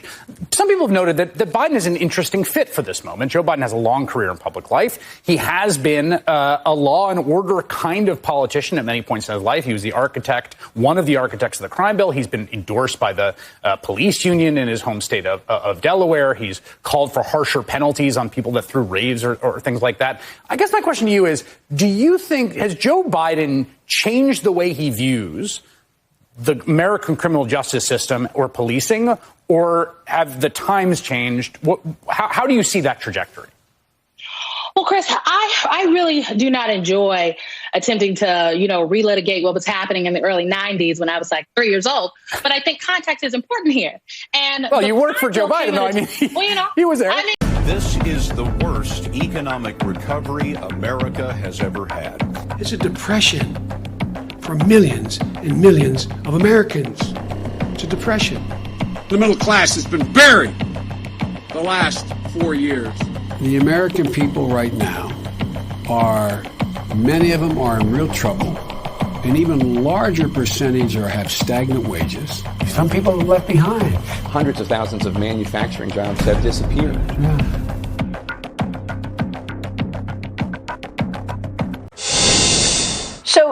So, Governor, we know that a lot of the policies that we're hearing out of AOC and Elizabeth Warren are bordering on socialism. You're right. But when Joe Biden speaks, he tries to, tell people that he's a moderate. In fact, the mainstream media is talking about the party as if it's a moderate. Kamala Harris as well. So tell us why you believe that it is, in fact, a disaster and it is socialism, because that's not what he says when asked the question. Well, first of all, Joe Biden may have been a moderate a few decades ago, but I mean, you can't go and increase taxes on 82% of the Americans when we're coming, out of a COVID situation and say that you're a moderate. You can't go and ask for all of those mandates based on AOC's Green New Deal and say that you're a moderate. You can't sit there and allow any conversation about socialism ever taking hold in America and claim to be a moderate. The truth is that Biden is going to be whoever Bernie Sanders and Elizabeth Warren and AOC tell him to be. And we've seen that. We've watched him through the issues, how he's flip-flopping on the issues. But at the end of the day, he's taking the more progressive stance. He's not taking the more moderate stance. And our economy can't afford it. Americans can't afford it. What we need right now is for a situation where President Trump already took us over the finish line, where we had more people working than ever before. Opportunities for African Americans, for Hispanics, for women. We were breaking records left and right. That's where we need to go back to. And, President Trump did it once before. We know he could do it again. We've watched Biden for decades. As a South Carolina governor, I can tell you, they worked against us when we were trying to bring jobs. They certainly didn't try and help us. Let me ask you about China, because in 2011, when you were vice president, you said, quote, "It is in our self-interest that China continue to prosper." A lot of people think that allowing China into the World Trade Organization, which you supported, extending most favored nation status to China, which you supported, that those steps allowed China to take advantage of the United States by using our own open trade deals against us. No. Do you think in retrospect that you were naive about China? No. Here's the thing. In the context of that, we want China to grow.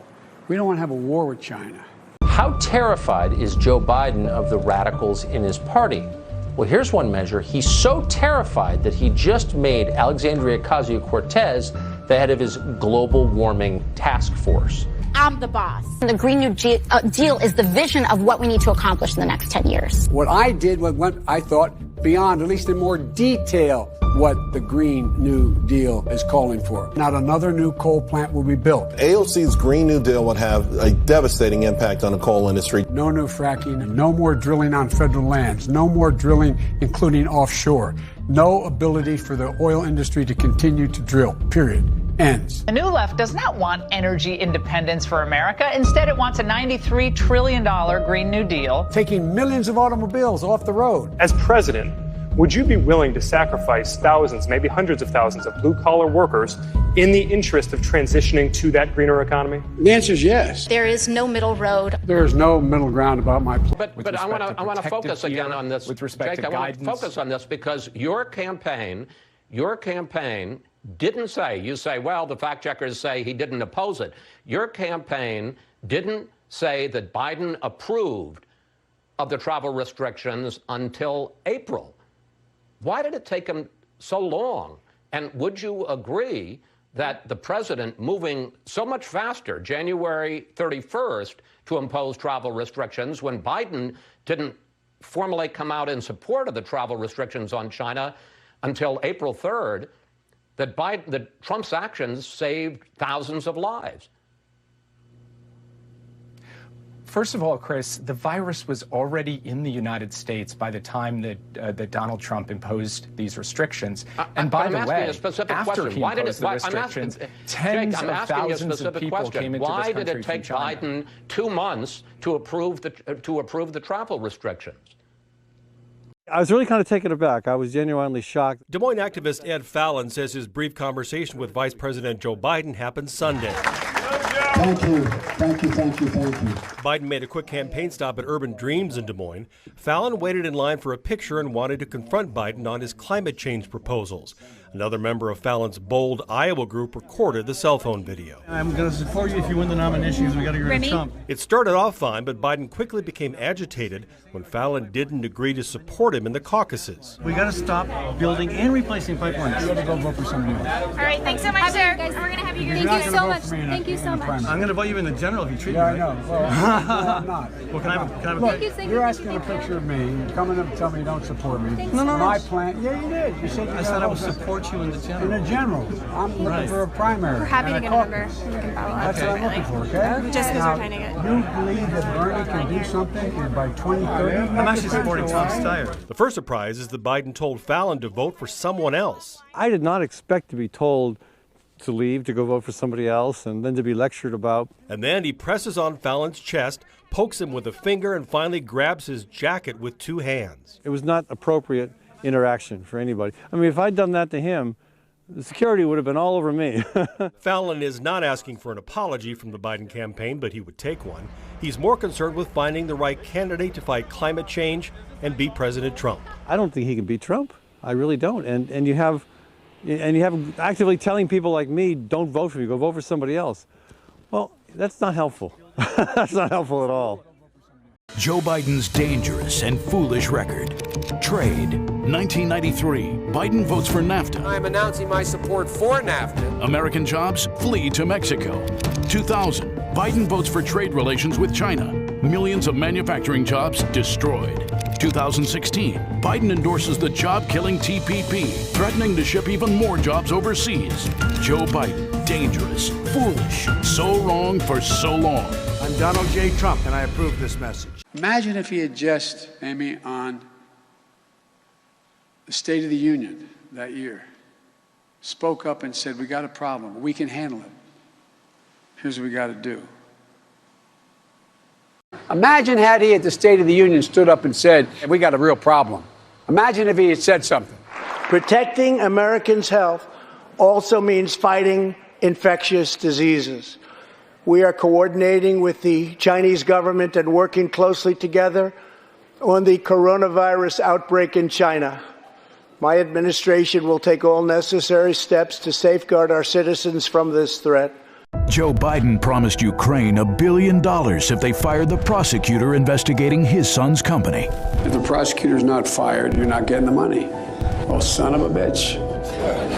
Got fired. But when President Trump asks Ukraine to investigate corruption, the Democrats want to impeach him, and their media lapdogs fall in line. They lost the election. Now they want to steal this one.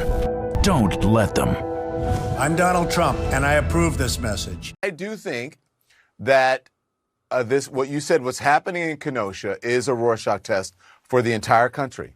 And I think this is a blind spot for Democrats. I think Democrats are ignoring this problem or hoping that it will go away. And it's not going to go away. And so, unless someone comes up with a solution over the next 73 days, or 70 so, however many days. 68 days? 68 days. So it's not going to, the problem is not going to be fixed by then. But what they can do, and I think maybe Joe Biden may be afraid to do it. I'm not sure. Maybe he won't. Maybe he is. He's got to address it. He's got to come out and talk about it. So about 3 weeks ago, I found this sort of ironic. Documents that were taken in the Osama bin Laden raid, in the raid that killed Osama bin Laden with our friend Rob O'Neill, they finally declassified them. And in there were paperwork from Osama bin Laden saying that he wanted to assassinate President Obama because it would put Joe Biden in charge, and essentially he's so grossly incompetent it would lead to the destruction of America. What does it say to you that basically the Democrat nominee for President of the United States got the posthumous Osama bin Laden endorsement, that this guy is the guy that they put forth? It says to me I didn't know that, and it says to me we're going to immediately make a commercial out of that if that's true. Is that true? It's true. I saw this. I was watching, I had Rob O'Neill on this very podcast because he's the guy. By the way, say no more. It's a great commercial. Well, you're welcome. Because it happens to be true. Okay? We speak the truth. Well, then that's your Father's Day present. Congratulations.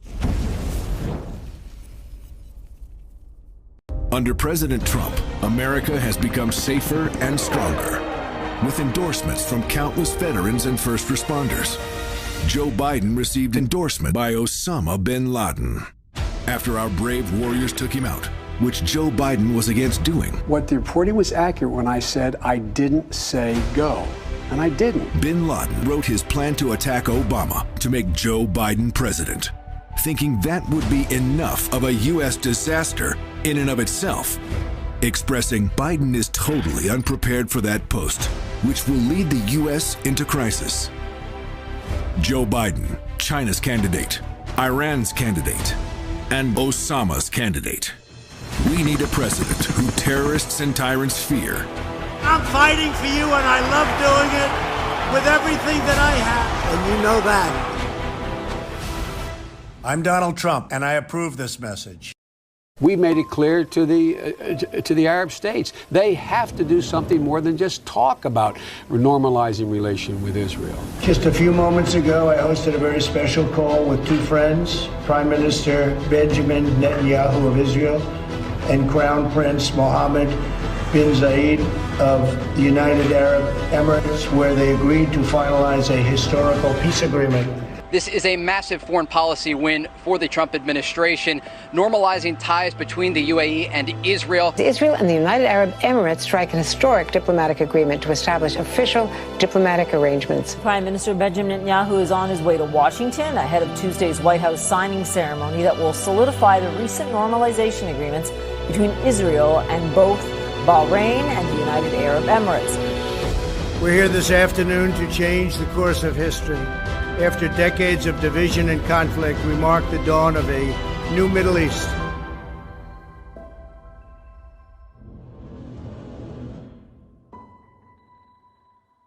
Why attack Sanders? Why? Oh, you're getting nervous, man. He apologized for saying that I was corrupt. He didn't say anything about whether or not I was telling the truth about Social Security. We've been doing everything we can do to keep Biden from being the nominee, and guess what? We tried it in Iraq. It's not working, so now we're going to try, in Iran, excuse me. We tried in Ukraine. How do you explain the performance in Iowa, and why should the voters believe that you can win the national election? Number one, Iowa's a Democratic caucus. You ever been to a caucus? No, you haven't. You're a lying dog-faced pony soldier. You said you were, but now you got to be honest. I'm going to be honest with you. You're a damn liar, man. That's not true. And no, let him go. Look, Pat, look, here's the deal. I'm not voting for you. Well, I knew you weren't, man. You think I thought you'd stand up and vote for me? You're too old to vote for me.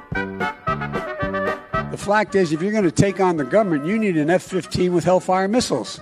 There's no way an AK-47 is going to take care of you if you're going to take on. You're worried about the government coming down, knocking down your door. We never said you could own any weapon at all. You can't have a magazine that has more than 10 rounds in it.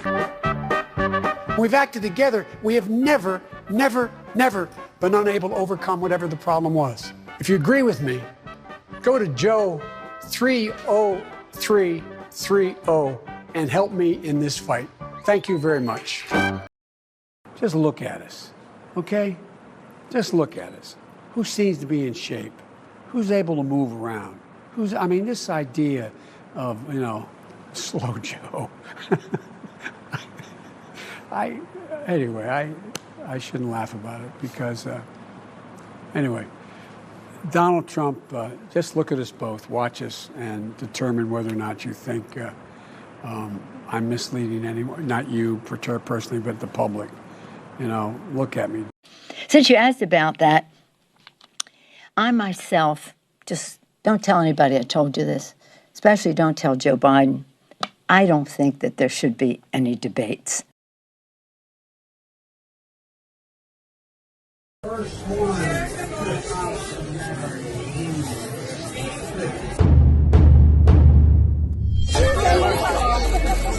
There you go. Thank you.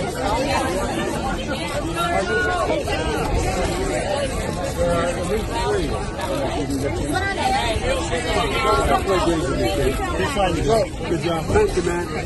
Good to talk. By the way, first one came out from Mary. My name is Katie. I am born and raised in Iowa, and I am currently a student in Iowa. Today, I showed up at the state fair to ask former Vice President Joe Biden a question about gender. When I asked the question, it took a few seconds for the question to register, and then he responded with 3. I asked a follow-up question. I asked, okay, what are they? Joe Biden looked at me and said, "Don't mess with me, kid." I turned to walk away, and then it doesn't stop there. He grabs my arm and pulls me back to make eye contact with him again, and he yells something about marriage at me. Thank you, man. Good to talk. By the way, first one came out to marry. So I walked away, and I was mad, just very, very mad that someone would actually treat me like that.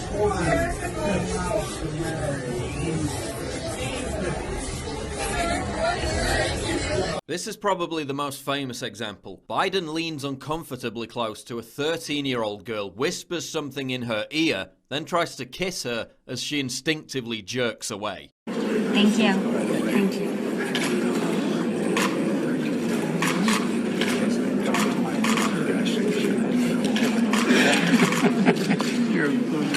Thank you. All right, well, nice to see you guys. In this clip, Biden appears to grope the chest area of a little girl. The close-up shows her visibly pull away, right as it happens. Biden seems to have a thing for touching, smelling, and stroking girls' hair, as seen in this clip.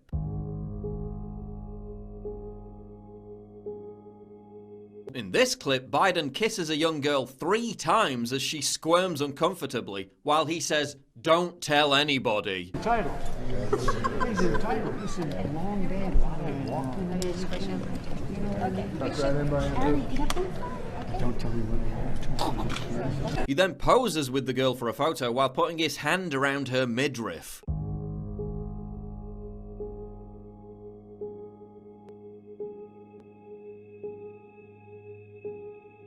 In this clip, Biden again tells a young girl, no dating until you're 30, before putting his hand near her breast. Girl, no dating until you're 30, before putting his hand near her breast. You remember what I told you last time I saw you? Do you remember what I told you?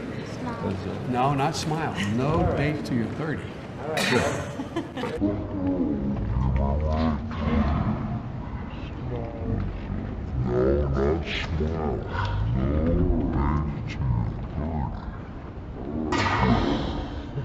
In this clip, a young girl catches Biden's attention. He then asks the 6-year-old girl if she's 17. Beautiful child. How old are you, 17?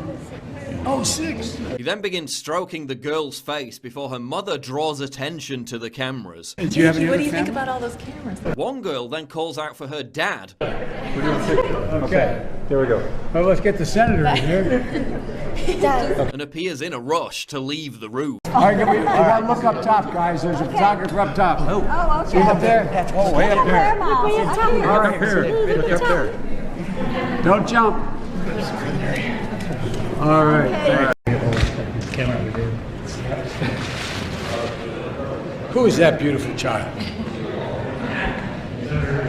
She's hiding. Hey, Kel. Kate Daly, come on. You can go. You've been such a good girl. You can do anything you want. You would. Very good. And, hey guys, come you on. guys stand next to me. Come on, stand All right? Make me look good. All right. Okay. All right. Okay, you ready? You know, Kel's an attorney general. You'll appreciate it. If you understand it now, they say, put your right hand on the Bible. Yeah, you put your left hand on your right. So just what you're getting into. All right. Would you raise your right hand, please? Would you raise your right hand, please? Would you raise your right hand, please? Would you raise your right hand, please? Would you raise your right hand, please? Would you raise your right hand, please? Would you raise your right hand, please? Do you solemnly swear that you will support and defend the Constitution of the United States against all enemies, foreign and domestic, that you will bear true faith and allegiance to the same, and that you take this obligation freely without any mental reservation or purpose of evasion, and that you will well and faithfully discharge the duties of the office upon which you're about to enter, so help you God? I do. Congratulations. Thank you very much. It's no surprise to me why you won. Hey, surprise to me why you won. Hey, surprise to me why you won. Hey, surprise to me why you won. Hey, surprise to me why you won. Hey. Are you bored yet? You say get hiding? Isn't it kind of boring? She said, this is boring stuff, Mom. Do you have any What other do you think family? about all those cameras? Oh yeah, we have like They're all 30 bad, family yeah. members with us. So Well, yeah, big family. is your reception so going on? fortunate. Had our reception. You had A lot one? of people from New Hampshire, so it was great. Yeah. Well, congratulations. Thanks so much. Again, I hope you enjoyed it as Really much as I appreciate did. it. Holler if you need it. Okay? Thank you. See All you, right. beautiful child. All right, Just guys. remember, no dates or boys till you're 30 years old. I like that. That's 30 exactly right. years old. Time That's to wrap my it up, tip. Jacob. I got 4 Time to wrap it granddaughters. Beautiful granddaughters like you guys. And guess what? The granddaughters are better than daughters. You know why? About age 12. This beautiful butterfly bed tucking in. And you're going to walk in the next time your dad will give you a snake in the bed. And you're going to say, Dad, drop me at the corner. Dad, don't do it. Dad, don't kiss me in the corner. But your granddaughters always love your eyes. Yeah. I got my 17-year-old granddaughter. Who's a beautiful, beautiful girl. And so we were Christmas shopping. And we're walking through the mall. She said, Papa, can we hold hands? Oh, how sweet Can you is imagine that? saying that to your Yeah, father? that is so No matter how sweet. much No, you no, loved it? you're right. So I got 4 of them. Right. Want to do one more family shot? Oh, Sure. okay, good. Let me get one more family Let's get a shot. family shot. Ready? Mr. How old are you? My sister. Just remember, no dates till you're 30. You're turning 11. You're beautiful. Just remember, no dates till you're 30. Just remember, 30 years old. No dates till 30. Hey, Mia, how old are you? Just remember, no dates till you're 30 years old. You remember what I told you last time I saw you? Do you remember what I told you? No, not smile. No dates till you're 30. What's this child's name? This is my goddaughter. Just remember, no dates till you're 30. So you gotta remember. How old are you? Just remember, no dates till you're 30. You get over here by me, okay? Oh, you girls are beautiful. How old are you? Just remember, no guys under 30. Come on, you get over on this side. Both of you. Slide it. And girls, remember, no dates till you're 30 years old. First, this video is not politically partisan. We've all heard stories of how former Vice President Joe Biden gets a little too close to people, especially women with odd hair-smelling accusations. Get up very close to me from behind, lean in, smell my hair, and then plant a slow kiss on the top of my head. Weird kisses. And then he reached over and put his hands behind my head and pulled me close, and I thought, he's going to kiss me. He started rubbing noses with me. And awkward close holds. I've got a lot of thanks to give him. Many probably thought that Joe's just a little odd like that and just likes getting really close to people.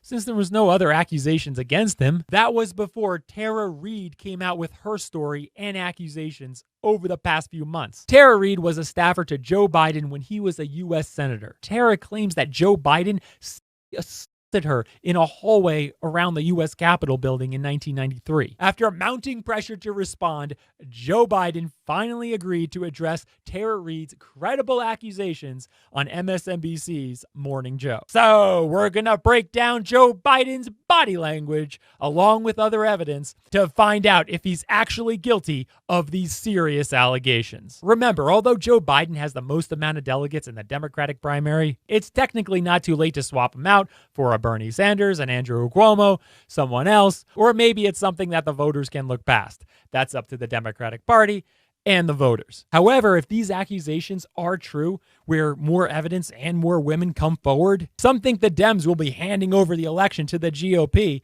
and might as well put a MAGA hat on Joe Biden. Regardless of politics or anything else, the truth must be revealed.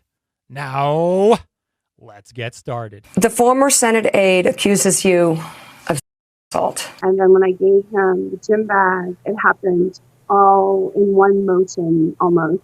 And he had me against the wall. And then his hands were down my skirt and up my skirt. He then, with his hand, went from there and entered with his hand, and as he was trying to kiss me and saying things to me. And a guy who ended up becoming our national leader said, I can grab a woman anywhere and she likes it. Trying to kiss me, and I was pulling away. They asked me, would I like to debate this gentleman? And I said, no. I said, if we were in high school, I'd take him behind the gym and beat the hell out of him. Kind of jolted me, like I was trying to think what I did wrong. Not a single woman in America asks herself the question, what did I do? What did I do? He said to me when he pulled back, he pointed his finger at me and he said, you're nothing to me. You're nothing. And then he straightened his clothes and he went away. Would you please go on the record with the American people? Did you assault Tara Reid? Now watch this and see what you think of Joe Biden's first denial of Tara Reid's accusations. See if you can spot any possible deceptive body language, and then we'll rewind it and break it down. No, it is not true. I'm saying unequivocally, it never happened. And it didn't. It never happened. No, it is not true. First, Joe Biden gives an incongruent head nod when he makes his big denial, instead of a congruent, denying head shake. All of you try this right now. Say yes, and now say no. It surely felt very odd to do that, but not to someone who's lying. When someone is telling the truth, everything will be congruent. Their facial expressions, the words they choose, their tonality, their body language. If any of that is off, they may not fully believe what they're saying, such as when they're lying. I'm saying unequivocally, it never happened. Biden continues with the incongruent head nod and even brings his hands in to emphasize the nod. Remember, this is not just anything he's denying. This should be the denial of his life, of supposedly wrongfully accused of one of the worst things someone can be accused of. And he's massively incongruent and even continues and builds on his incongruency, indicating deception. And it didn't. It never happened. Also, Biden starts repeating himself to convince you and not just convey. Since liars know they're lying, they'll subconsciously try to convince you that they're not, which causes them to overcompensate for their lie. No, it is not true. I'm saying unequivocally, it never happened. And it didn't. It never happened. He can't let his first words of denial just sit because he doesn't believe in what he's saying. So he seems to feel the need to overcompensate for the lie. Do you remember her? Do you remember any types of complaints that she might have made? Now see if you can spot any possible deceptive body language when Joe Biden answers. I don't remember any type of complaint she may have made. There's a massive cluster of nervous, deceptive body language here. First, increase in nervous blink rate and even closing his eyes for an abnormal amount of time. I don't remember any type of complaint she may have made. Second, a good amount of sudden shifting and rocking in his seat, indicating nervousness and discomfort with the question. I don't remember any type of complaint she may have made. Third, nervous cough as he answers because of nervous tension in his vocal cords. In body language, we rely on clusters, timing, and patterns, not just one signal or a random nose touch. By pulling it all together gives us a more accurate read of how he's feeling and what's really going on. Joe seems to remember a claim like that being filed against him. I wrote the Violence Against Women Act. You released a statement on Medium. There's only one place a complaint of this kind could be: the National Archives. This is the first time in the interview that the National Archives is mentioned. Yes, that's where Joe wants to divert everyone's attention. We're going to hear a lot more about this coming up soon. If there was any such complaint, the record will be there. Are you preparing us for a complaint that might be revealed in some way? Are you confident there is nothing? Now notice how confident Joe Biden comes across when he answers. I'm confident there's nothing. I'm not worried about it at all. Well, maybe he is telling you the truth after all. I'm not worried about it at all. Joe Biden admittedly was a stutterer as a kid. We rarely hear him stutter much now, except when he's extremely nervous. Clearly, he's not very confident and appears worried about this. But why would he be so worried if this accusation against him is completely bogus, with supporting evidence like he's trying to make you believe? That's just it. The accusations probably aren't bogus, and the evidence is actually against him. If there is a complaint, that's where it would be. That's where it would be filed. Why would there be a complaint filed against you in the first place, Joe, if you're as innocent as you claim? That's not what a perfectly innocent person would say, especially someone who is as perfectly innocent as he's claiming. Right, they would say something like, there won't be a legitimate complaint filed against me because I never did anything like she's claiming. Go and look through all of my records. You won't find any complaint like that. And if it's there, put it out, but I've never seen it. He was either there or not there. He should know better than anyone whether or not it happened and whether there's going to be a complaint like that in his records. Look, this is an open book. There's nothing for me to hide. Nothing at all. He's an open book, he said. Nothing to hide, nothing at all. Remember, he said that as we continue. You were unequivocal, Mr. Vice President, back in 2018 during the Kavanaugh controversy and hearings. And you said that women should be believed. You said this. It's important that people understand, and I think people do now, understand how hard it is to come forward. It took her a lot of courage for her to come forward. It takes enormous courage for a woman to come forward and the bright lights of millions of people watching and relive something that happened to her. The woman should be given the benefit of the doubt. I believed her when she came forward, but I hope that they understand what courage it takes for someone to come forward. It seems like you get it now versus back in 91. Well, I think I got it in 91. Now, notice how Joe Biden opens up Anita Hill's Senate Judiciary Committee hearing in 1991. Notice his demeanor, tonality, and body language. It is appropriate to ask Professor Hill anything any member wishes to ask her to plumb the depths of her credibility. Right, he's smirking like a giddy middle schooler and was pointing up to make it clear that the senators have the full authority to ask her seemingly any sexual questions they want. I knew I had made him angry because I insulted him by pulling away and stuff. It was awkward and horrible. You need to button up more. You need to dress less provocatively. Was it what I was wearing? Never, never, never is it the woman's fault. And it was soon after that I was put in a windowless office and my supervisor of the interns was taken away and I was not allowed to have other contact with staff, and I was told to find a job within a month. The most terrible sin one could commit is the abuse of power. When I applied for jobs, after word got around that I filed a complaint, I couldn't get a job on the Hill. It's all about the abuse of power, number one. Number two, women should be believed. Now, this is towards the end of the Anita Hill hearing, and apparently he received some backlash for the way he treated Anita Hill. But as you listen to the words he says, watch his apparent staffer's body language closely and see if you notice anything odd. They got the wrong impression about how seriously I take the issue of sexual harassment. Yes, her face is priceless. She first looks over at Joe Biden kind of like, are you really going to say what I think you're going to say? Then her mouth drops in an eek moment. And then notice her eyes widen in shock and disbelief in what all seems to indicate, I can't believe Joe Biden, of all people, is actually claiming this. This was not the atmosphere in my office at all. I must tell you, I must tell everyone else, I take sexual harassment seriously.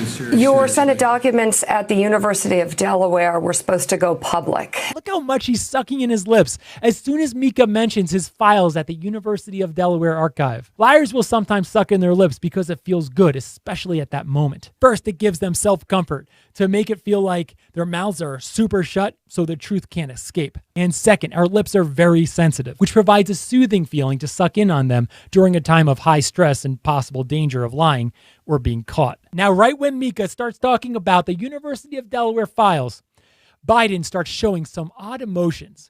Watch. And then they were resealed. You were saying any HR complaints could be in the National Archives, but why not reveal your Senate documents that are being held in Delaware? I know there's 1,800 plus boxes. If she believes and she alleges that he flashes his bottom teeth, which indicate anger and aggression for this topic, the complaints may be hidden. Then Biden gives a big, inauthentic, nervous half smile. There. Then he follows that up with a tight-lipped smile, indicating he's holding back something. Those three things, anger, nervousness, and apprehension, one immediately after the other, indicates how he really feels about revealing his files stored at the University of Delaware. Why not strive for complete transparency? Why was the access to those documents sealed up when they were supposed to be revealed? It was after the incident that I did make a written claim outside the office because I had tried to follow protocol with the sexual harassment. It would not be at the University of Delaware. They don't contain any personnel files. If that document existed, it would be stored in the National Archives where documents from the office she claims to have filed her complaint with are stored. That's where they are stored. Biden has a sneaky strategy to try to frame the situation and bogusly exonerate himself from all this. He's massively diverting the investigation to the National Archives, which he surely knows won't have anything incriminating against him. So when they come up with nothing as expected, he can point to that as a full exoneration. And he'll say something like, she said she filed it. If she was telling the truth, it would have been found there. See, that proves it didn't happen. Sneaky, right? But the complaint filed isn't located in the National Archive. It's clearly in the University of Delaware archive. Tara Reid said all along that's where they would be. And listen to how defensive Biden gets over those files at the University of Delaware. But there are claims and concerns and reports in Business Insider, and she claims that possibly a complaint or some sort of record of this might be at the University of Delaware. So for complete transparency, why not push for the release of any documents with Tara Reid's name on them, whether it's at the University of Delaware or the National Archives? Why not open up his files at the University of Delaware? First of all, let's get this straight. There are no personnel documents. They don't get put out in the public. So they're not part of the public record. Yes, Biden is trying to divert everybody away from those files at the University of Delaware. But this is only the start. You have said in the past that if a woman goes under the lights and talks about something like this, we have to consider that the essence of this is real. And I was sitting on the back stairs and I just remember the coldness and my whole body shaking and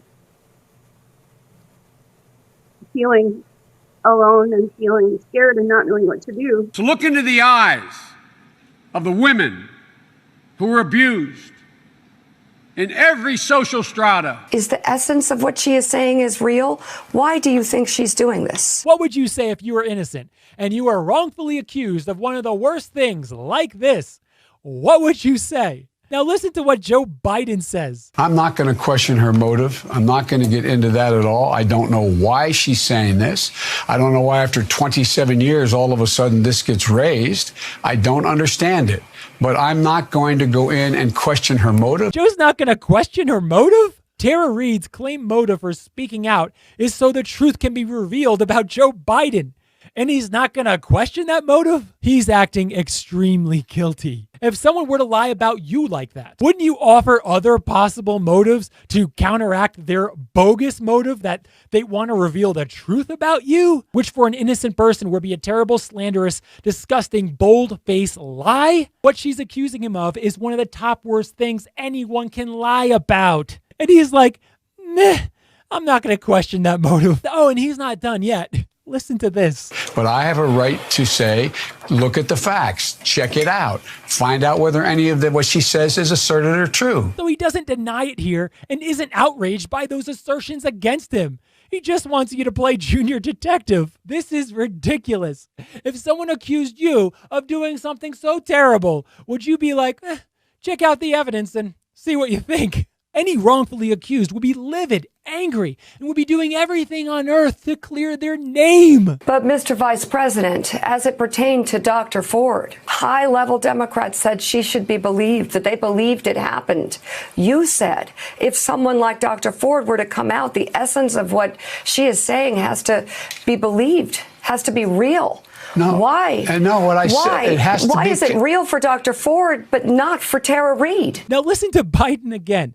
The way he's acting is ridiculous and incongruent with the situation. I'm not suggesting she had no right to come forward. Yeah, Biden seems to have been caught. He defends Tara Reade's right to come forward, but if Biden is as completely innocent as he's claiming, she has no right to come forward with a bold-faced, disgusting, slanderous lie to intentionally ruin his career. That's illegal. She only has a right to come forward, as Biden said, if what she's saying is what she believes to be true. So Biden is actually correct. Tara Reade does have a right to come forward because what she's saying is true.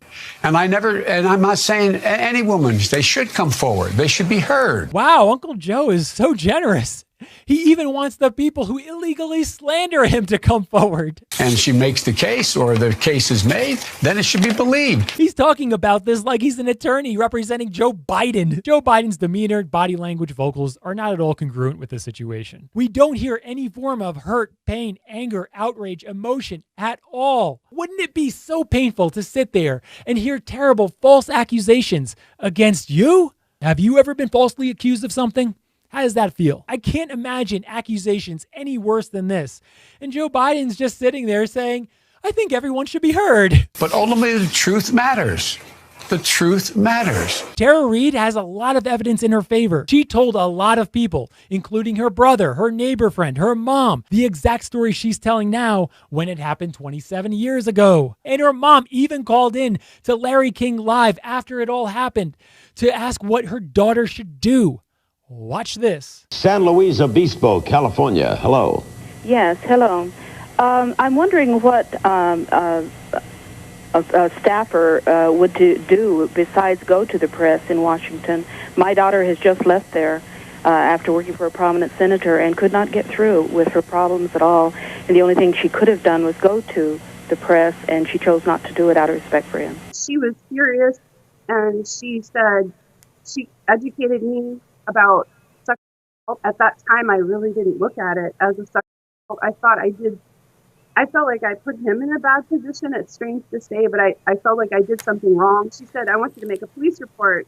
And I said, Mom, who do I call? It's the Capitol Police. Like, he's the most powerful, one of the most powerful people in the world. And she said, you need to march into the office lady to make a harassment claim. Also, guess which political party Tara Reade and her friends support? Yeah, they support Democrats, and they've been voting Democrats their entire lives. I'm a lifelong Democrat. I voted for Hillary Clinton, Barack Obama. Her neighbor friend who vouches that Tara told her the same story said that she will still vote for Joe Biden because she thinks Joe Biden's a better choice than what we have. These are not Republicans. Tara Reade admitted that she didn't initially tell her full story. Here's why she didn't tell it in full initially. I've been biggest one was fear of retaliation. I was too frightened then to talk about it and didn't really have the framework then to, how to come forward and all of that. And then also my daughter is now grown up, and I want that generation, your generation, to be able to be in your workplace and be safe and be able to talk about it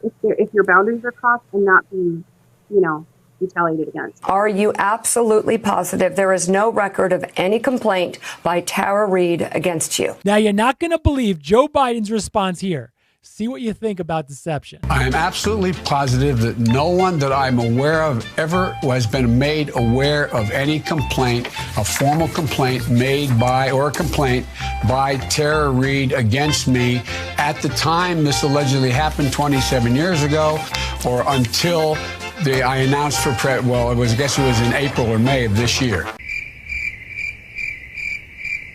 I don't think Joe Biden actually knows body language is a thing. Liars typically use a lot more words than those who are truthful because they're constantly trying to navigate around the truth while also trying to convince you of their story and not just convey it to you. At the time this allegedly happened. Biden also says allegedly happened. He's talking like his own mentally declining lawyer. He was either there or not there. He should know better than anyone if it happened or not. So why is he saying allegedly? If you were accused of something terrible you did not do, would you ever use allegedly to describe it? I think especially at this point in the video, we all know why he's saying it allegedly happened. Why not approve a search of her name in those records? Approve a search of her name? Yes, and reveal anything that might be related to Tara Reid in the University of Delaware records. Whoa, that's a good point, right? If there's nothing in those University of Delaware files about a Tara Reid accusation, what's the harm of searching those files for anything with their name on it? That search should come up with nothing, according to Joe Biden. What do you think? Do you think he'll agree to that search? There is nothing. They wouldn't. They're not there. And if it's, I don't understand the point you're trying to make. The point I'm trying to make is that personnel records by definition. Now look at Mika with that sideways squint, which shows skepticism and suspicion. Apparently she's coming to terms that Biden is being very deceitful, trying to divert, and something very incriminating is hiding in those files. Why not do the same in the University of Delaware records, which have raised questions because they were supposed to be revealed to the public and then they were sealed for a longer period of time? Why not do it for both sets of records? I'm just talking about her name, not anybody else in those records. A search for that. Look, this is an open book. There's nothing for me to hide. Nothing at all. This is so bad. Nothing classified with the president or anybody else. I'm just asking, why not do a search for Tara Reid's name in the University of Delaware records? Look, I mean, who does that search? The University of Delaware, whatever is the fairest way to create the most transparency. Go look in the National Archive for anything you want on Tara Reid, but not the University of Delaware archive. Stay away. It's hilarious that Biden sat down in that chair to be interviewed, and that was his game plan, and apparently didn't expect much pushback or suspicion that he's fighting to hide those University of Delaware files from being searched. Files at the University of Delaware don't have anything on Tara Reid, so you don't have to search there. Oh, okay, Joe. Thanks for your help. We'll take your word for it. Did he really expect that's the way it would all go? She said she refiled a report with the only office that would have a report in the United States Senate at the time. If the report was ever filed, it was filed there. Period. It's obvious to anyone with even an ounce of common sense he doesn't want those files searched for her name because he knows there's something incriminating in there. I would be surprised if he's not pulling a Frank Underwood from House of Cards after this interview to get someone to clean out those files at the University of Delaware of anything incriminating. It's a university. Those files are probably stored in a doorknob lock closet in the school library.